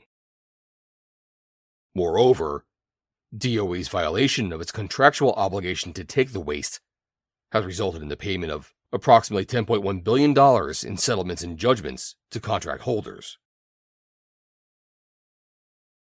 Develop new NWF funding and accounting mechanisms that allow licensed nuclear operators to guarantee resources for future nuclear waste disposal, while also maintaining control of those resources. Reconstitute OCRWM. OCRWM, as already established by statute, should be tasked with developing the next steps on Yucca Mountain in nuclear waste management. These steps should include initiating market reforms, including significant amendments to the NWPA, to allow additional industry responsibility for managing waste, market pricing and competition for waste services, and the opportunity for Nevadans to have more partnership involvement with any nuclear facility at Yucca Mountain. Reestablish, consistent with the Nuclear Waste Policy Act, the position of Director of the Office of Civilian Radioactive Waste Management. Budget. Within the Office of Nuclear Energy budget, approximately $100 million is set aside for fuel cycle and waste management activities. These funds should be transferred to the newly established OCRWM, which should also be responsible for managing the Nuclear Waste Fund and given access to the fund as necessary to carry out its responsibilities. National Nuclear Security Administration, NNSA. Mission/Overview. NNSA's primary mission is to provide and maintain a modern, safe, and effective nuclear deterrent for the United States. This includes the design and production of nuclear warheads, their integration with delivery systems, and their safe storage and decommissioning. NNSA's responsibilities also include developing nuclear reactors for the U.S. Navy and working to prevent nuclear weapon proliferation and reduce the threat of nuclear and radiological terrorism around the world. NNSA was established by the NNSA Act, which also defines its authority. Needed reforms. The United States, through the NNSA, needs to make the design, development, and deployment of new nuclear warheads a top priority. Existing warheads were designed and built during the Cold War, and the U.S. lacks sufficient plutonium production capabilities. Because the process will take time, NNSA and the NNSA labs need to ensure that existing nuclear warheads are viable and provide an appropriate strategic deterrent. New policies. The expansion of Chinese nuclear forces, the continued nuclear threat from Russia, and active nuclear programs in North Korea, Iran, and elsewhere require NNSA's recommitment to the nuclear mission.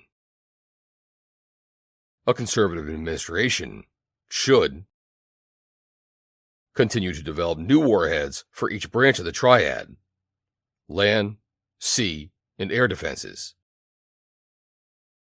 If possible, reverse the Biden administration's decision to retire the B-83 bomb in order to maintain 2 aircraft-delivered warheads, and its decision to cancel the submarine-launched cruise missile, SLCM. Also, undertake an evaluation of the need for nuclear anti-submarine and air defense weapons in light of emerging threats. Maintain 2 production sites for plutonium pits, a key element of warhead production, at Los Alamos and Savannah River. Reject ratification of the Comprehensive Test Ban Treaty and indicate a willingness to conduct nuclear tests in response to adversary nuclear developments, if necessary. This will require that NNSA be directed to move to immediate test readiness to give the administration maximum flexibility in responding to adversary actions. Review all new Navy, Department of Homeland Security, and U.S. Department of Transportation Maritime Administration construction programs. The review should be conducted by the Director of Naval Reactors, DNR, with an eye to the possible inclusion of advanced affordable nuclear reactor technology and extension of DNR authority over these agencies' nuclear construction programs. Review the non-national security portfolios at the Los Alamos, Lawrence Livermore, and Sandia labs, and identify divestments to focus on nuclear deterrence.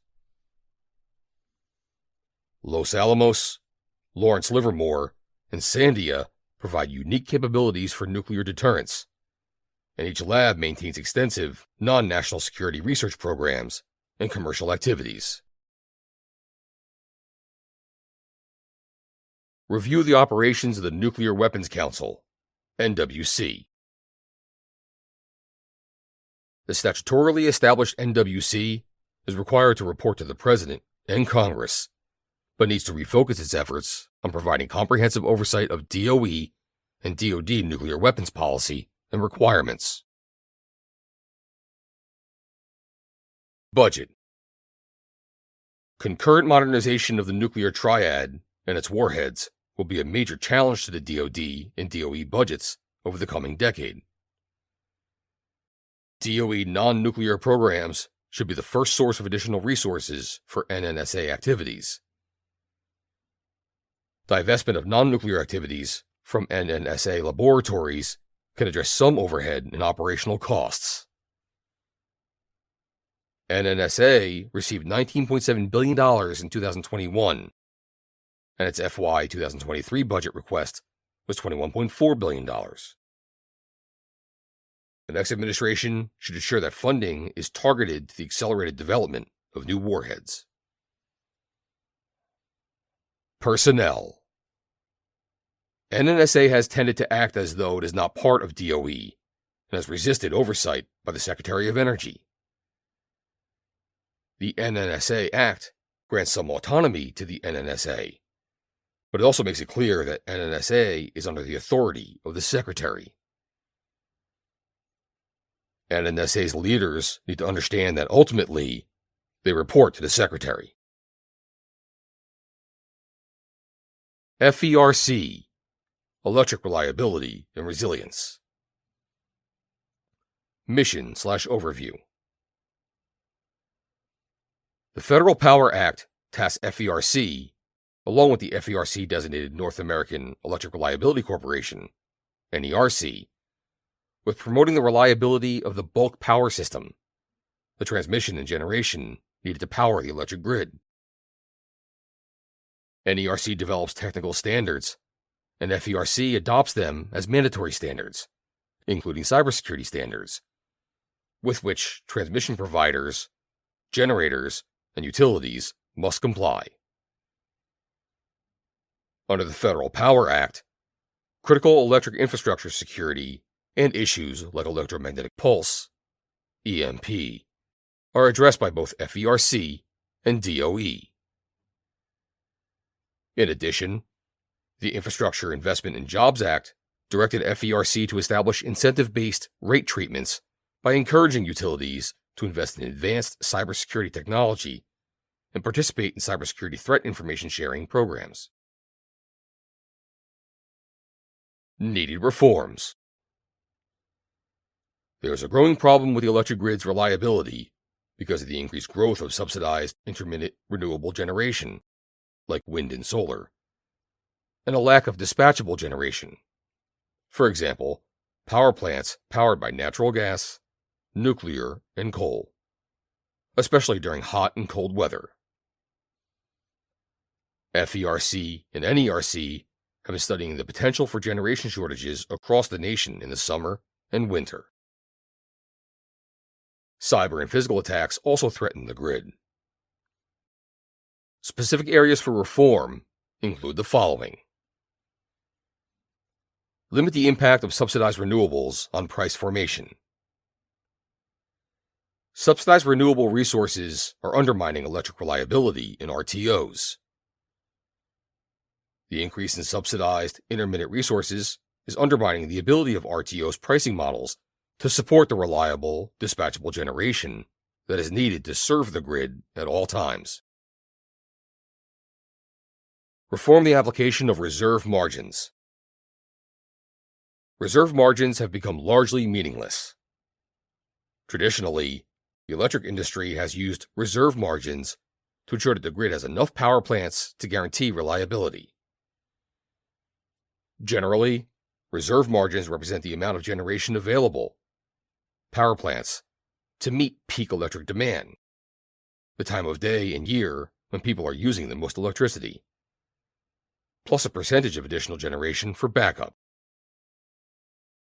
However, given the increasing number of intermittent resources, like solar, which may be available during the heat of the day, but disappears as the sun sets, other dispatchable generation needs to be available to meet customers' electricity requirements. Therefore, the definitions and calculations of reserve margins and peak load need to be updated to focus on the modern grid's reliability challenges for all times of the day and year. Recognize the interdependence of electric generation and natural gas. The interdependence of electric generation and natural gas pipelines continues to grow. Given natural gas's important role in generating electricity, especially as backup when renewables are not available, lack of natural gas pipelines or attacks on existing pipelines could threaten our ability to generate electricity. Expand resource diversity and reliability. Resource diversity is needed to support grid reliability. Pressure to use 100% renewables or non-carbon emitting resources threatens the electric grid's reliability. A grid that has access to dispatchable resources such as coal, nuclear, and natural gas for generating power is inherently more reliable and resilient. Protect against cyber and physical attacks. The threat of cyber and physical attacks on electric infrastructure by foreign actors like China, Russia, North Korea, and Iran, as well as terrorists, continues to grow. The attacks with guns on substations in North Carolina in December 2022 that left customers without power demonstrate the grid's vulnerability. New policies. Reform RTOs to require reliability. FERC should direct RTOs to establish reliability pricing for eligible dispatchable generation resources, or require intermittent resources to procure backup power for times when they are not available to operate. In addition, Congress should repeal subsidies for generation resources. Update the definition and calculation of reserve margins to support reliability. FERC, NERC, and DOE should revise the definition of reserve margins to ensure the grid's reliability throughout the day and the year. This will mean recognizing that reserve margins may need to consider net peak and exclude non-dispatchable resources from inclusion in reserve margin calculations. Expand and protect natural gas infrastructure in support of electric generation. FERC needs to ensure that its consideration of natural gas pipeline applications recognizes the role that natural gas plays in electric reliability. FERC also needs to make sure that RTO pricing mechanisms support generators that need to contract for national gas service on a firm basis. Support resource diversity and reliability. FERC, NERC, and DOE play key roles in balancing consumer, industrial, and national defense interests to ensure an ongoing reliable, plentiful, and accessible national electricity supply. NERC reliability reviews and FERC's reliability roles should be aware that over-reliance on any one power generation fuel source entails concurrent cost and availability risk. FERC should reform market rules that unduly discriminate against dispatchable resources needed for reliability. Strengthen security against cyber and physical threats. FERC and NERC need to enhance the security of the bulk power system by, for example, banning Chinese-made components, investing in transformers, and hardening substations and other critical infrastructure. DOE should play a leading role in identifying and addressing threats to the grid. FERC, RTOs/ISOs, and electric power markets. Mission/overview. For more than 20 years, FERC has issued regulations and directed policies for the creation and operation of regional transmission organizations, RTOs, and independent system operators, ISOs, to manage the dispatch of generation and transmission of electricity. Under the misnomer electric power markets, these regulatory constructs use marginal price clearing auctions, in some cases both hourly day-ahead auctions and 5-minute day-of-need auctions, and locational marginal pricing to procure electric generation and set prices to meet the needs of the grid. Some RTOs also have capacity auctions.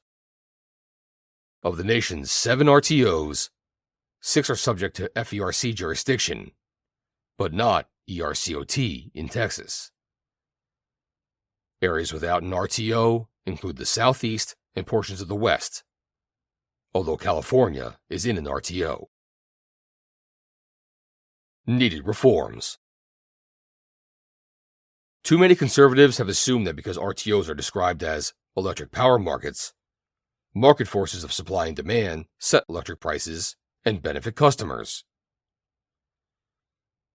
RTOs are complex regulatory constructs with rules set by FERC that obscure government interferences and preferences for preferred resources.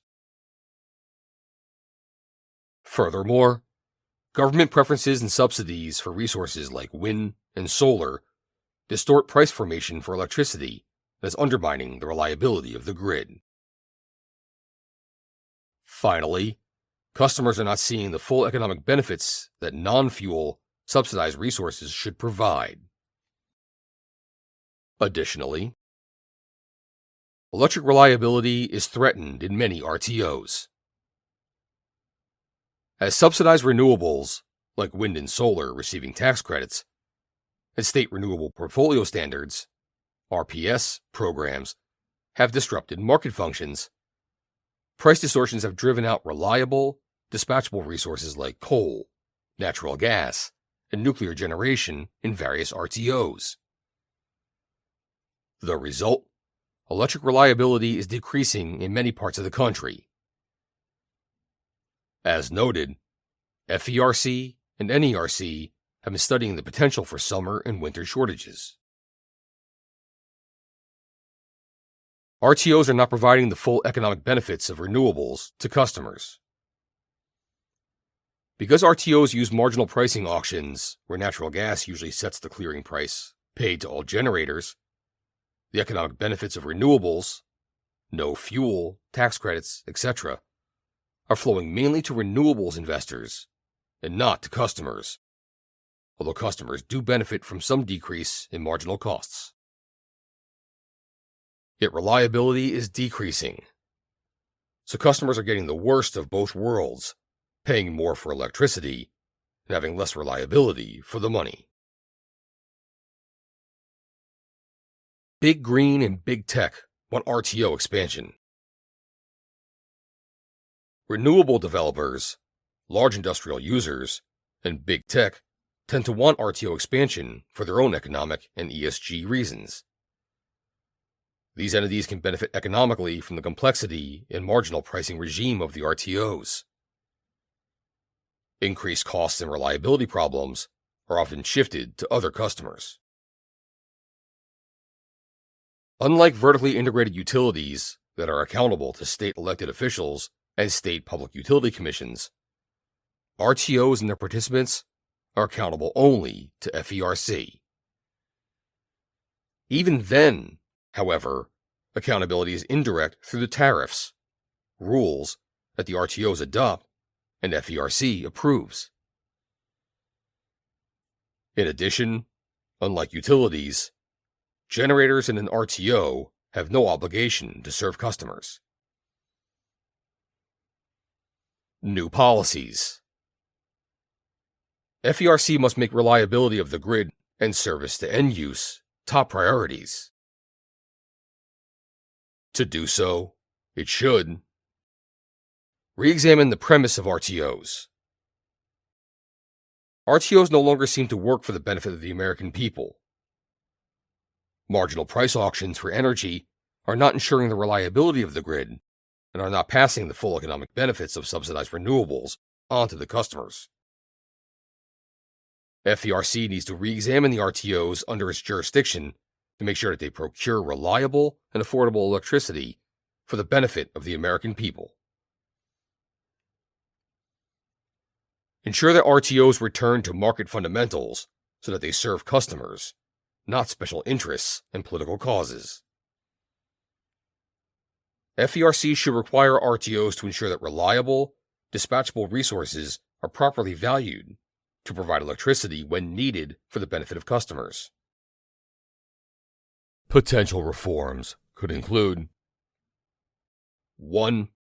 Requiring renewable generators to provide intraday backup by dispatchable, on-demand generation so that bids by intermittent resources into RTOs equate fairly with far more valuable, on-demand, dispatchable resources. 2.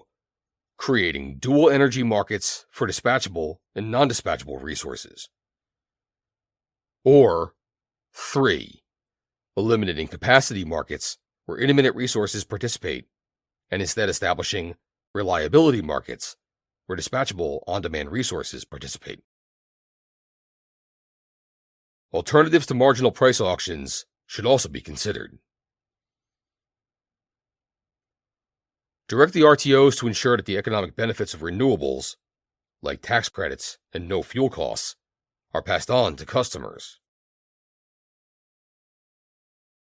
End undue discrimination that allows subsidized resources to distort price formation in RTOs. Affirm its commitment that states will decide whether to join an RTO instead of imposing RTOs on regions that do not want them. FERC should also consider allowing states to enter into non-RTO power pools with alternative structures for the sharing of resources and electric generation. FERC Electric Transmission Mission/Overview. Under the Federal Power Act, FERC has the authority to regulate the rates, terms, and conditions of interstate electric transmission. Pursuant to court cases, interstate transmission can be entirely within a state, although the part of Texas served by ERCOT is not under FERC transmission jurisdiction. Needed reforms. FERC has been considering how to plan for and allocate costs for new transmission lines and how new generation resources will be interconnected to the transmission grid.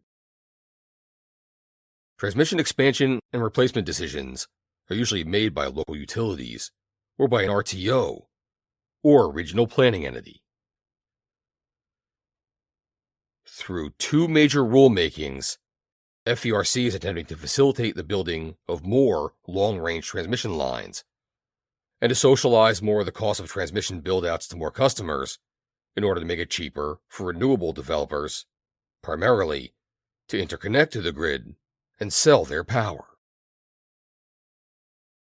Socializing such costs is a form of subsidy for generators and will cause further price distortions in RTOs and ISOs that will make it less economical for reliable, dispatchable resources like coal, nuclear, and natural gas to stay operational and support reliability.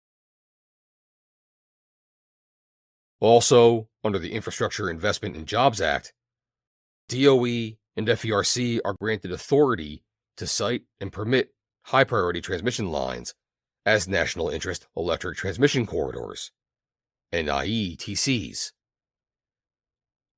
The Inflation Reduction Act provides funding to DOE to support transmission expansion. These initiatives will undermine state input and decision-making. FERC will consider rules on how NIETC transmission applications are to be made. New policies. FERC should either change course on its existing transmission rulemakings, if still in progress, or issue a new rulemaking. 2. Ensure that transmission planning and interconnection processes are resource neutral. Prevent socializing costs for customers who do not benefit from the projects, or justifying such cost shifts as advancing vague societal benefits such as climate change. Stop cost allocation from becoming a subsidy for generators, such as renewables. With respect to NIETCs, FERC and the new DESAS should ensure that state interests are respected and not allow such NIETC transmission lines to be developed as a mere subsidy to renewable developers. Furthermore, much of the transmission build-out, including its attendant costs, is being driven by renewable developers seeking market share. These projects are causing rates for customers to go up and hurting reliability. FERC needs to ensure that transmission build-outs are planned for the benefit of customers. FERC Natural gas pipelines. Mission/overview. FERC permits, sites, and authorizes the construction and operation of interstate natural gas pipelines. It also regulates the rates for the shipping of natural gas, but not the price of the natural gas commodity, which is market-based. FERC is charged with ensuring the natural gas pipelines are approved if they are required by the public convenience and necessity. Pipeline permitting is subject to environmental reviews under NEPA, and the rate for the pipeline and the shipping of the commodity is set by FERC under a just and reasonable standard. Once FERC approves a project, the holder of the certificate has a sovereign's power of eminent domain. Needed reforms. Natural gas pipelines are vital for the economy, manufacturing, heating, and electric generation. Opposition from keep it in the ground environmentalists has made it harder to gain approvals for natural gas pipelines. Under Democrat leadership, FERC has proposed official policies to consider upstream and downstream GHG emissions from the use of the natural gas that would be shipped in the pipeline to be part of FERC's public interest determination when deciding whether to approve a pipeline. There is conflicting direction from the D.C. Circuit on the GHG issue, which also could be seen as a major questions issue under the U.S. Supreme Court's West Virginia v. EPA decision. New policies. FERC should recommit itself to the NGA's purpose of providing the American people with access to affordable and reliable natural gas. Limit its NGA decision-making on natural gas pipeline certificates to the question of whether there is a need for the natural gas. Limit its NEPA analysis to the impacts of the actual pipeline itself, not indirect upstream and downstream effects. In addition, Congress, the states, and FERC should consider how better to protect and compensate property owners whose property is taken for the benefit of the public. FERC also needs to be mindful that natural gas pipelines and projects are important for domestic access to natural gas, including local natural gas utilities, natural gas-fired electric generation, and manufacturing, as well as for exports of liquefied natural gas. FERC LNG export facilities. Mission/overview. FERC permits, sites, and authorizes the construction and operation of LNG export facilities. It does not authorize the export of natural gas. DOE exercises that authority. LNG export facilities are important for delivering natural gas to markets around the world and have become an important policy tool in limiting the ability of Russia and Middle Eastern countries to use energy as a tool in foreign affairs. Needed reforms. LNG exports are opposed by climate activists. In addition, some domestic manufacturers argue that LNG exports decrease available U.S. supplies of natural gas and increase the domestic price, thereby harming the competitive advantages of U.S. manufacturers in world markets. Currently, most LNG export facilities are along the Gulf of Mexico in Texas and Louisiana. Attempts to build facilities on the West Coast, Jordan Cove LNG, and the East Coast have not moved forward for a variety of reasons. Delays and cost of litigation can cause developers to cancel projects. An Alaska facility was approved by FERC in 2020, and the Biden administration has indicated its support. An East Coast facility in Pennsylvania, or nearby, would unlock Marcellus Shale natural gas for export. FERC is considering policy statements that will consider GHG emissions as part of its NEPA review and its NGA determination as to whether approval of an LNG export facility is consistent with the public interest. New policies. Since Congress, through the NGA, has already determined that LNG exports to countries with free trade agreements are in the public interest, and because LNG exports help to ensure America's ability to support our friends and allies around the world while also supporting domestic natural gas production, FERC should not use environmental issues like climate change as a reason to stop LNG projects. Should ensure that the natural gas pipelines that are needed deliver more of the product to market, both for domestic use and export, and are reviewed, developed, and constructed in a timely manner. Nuclear Regulatory Commission. Mission/Overview. The Energy Reorganization Act of 1974 created the Nuclear Regulatory Commission, NRC. Before then, the commercial nuclear industry was regulated by the Atomic Energy Commission, AEC, which was established by the 1954 Atomic Energy Act. Importantly, the AEC was responsible for encouraging and regulating commercial nuclear power. Broad criticism of this dual function was a major factor in the establishment of the NRC, which held regulatory authority, while the newly established Department of Energy held the advocacy function.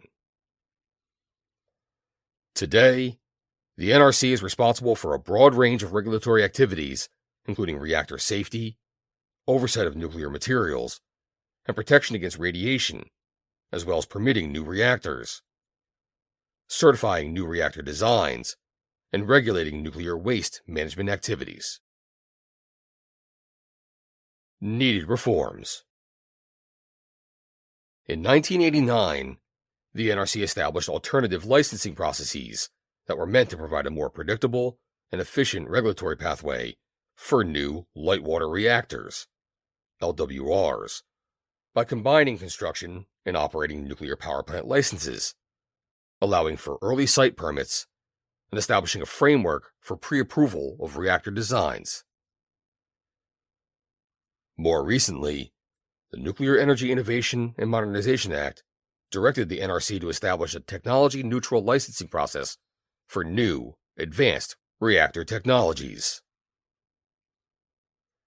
Despite these efforts, the NRC remains a significant cost and regulatory barrier to new nuclear power. Especially frustrating is that these costs, to a large extent, are due to the agencies being overly prescriptive rather than outcomes-focused, and fall on well-known and understood LWR reactor technologies. New policies. While refocusing its regulatory efforts on new reactor technologies, the NRC should also continue to ensure the security of radiological sources and mitigate cybersecurity risks across the industry. Applications for Combined Operating Licenses, COLs, and design certifications that rely on light water technology should generally be completed within 2 years. Early site permits should generally be issued within 1 year for construction, on or adjacent to an existing reactor site. Additionally, the NRC should expedite the review and approval of license extensions of existing reactors, which will require the NRC to streamline and focus its NEPA review process. Set clear radiation exposure and protection standards by eliminating ALARA, as low as reasonably achievable, as a regulatory principle, and setting clear standards according to radiological risk and dose, rather than arbitrary objectives. Work with Congress to reform its funding approach so that licensee fees are generally required for activities that are specific to a regulated entity, with other agency costs being provided through normal appropriations. Budget. In FY 2022, the NRC was required to recover approximately 85% of its $887.7 million budget through licensing fees. The Nuclear Energy Innovation and Modernization Act requires the NRC to recover nearly all of its costs through fees. These reforms would likely not cost additional money, but could rebalance the fee versus appropriations calculation. End of Section 3, Chapter 12.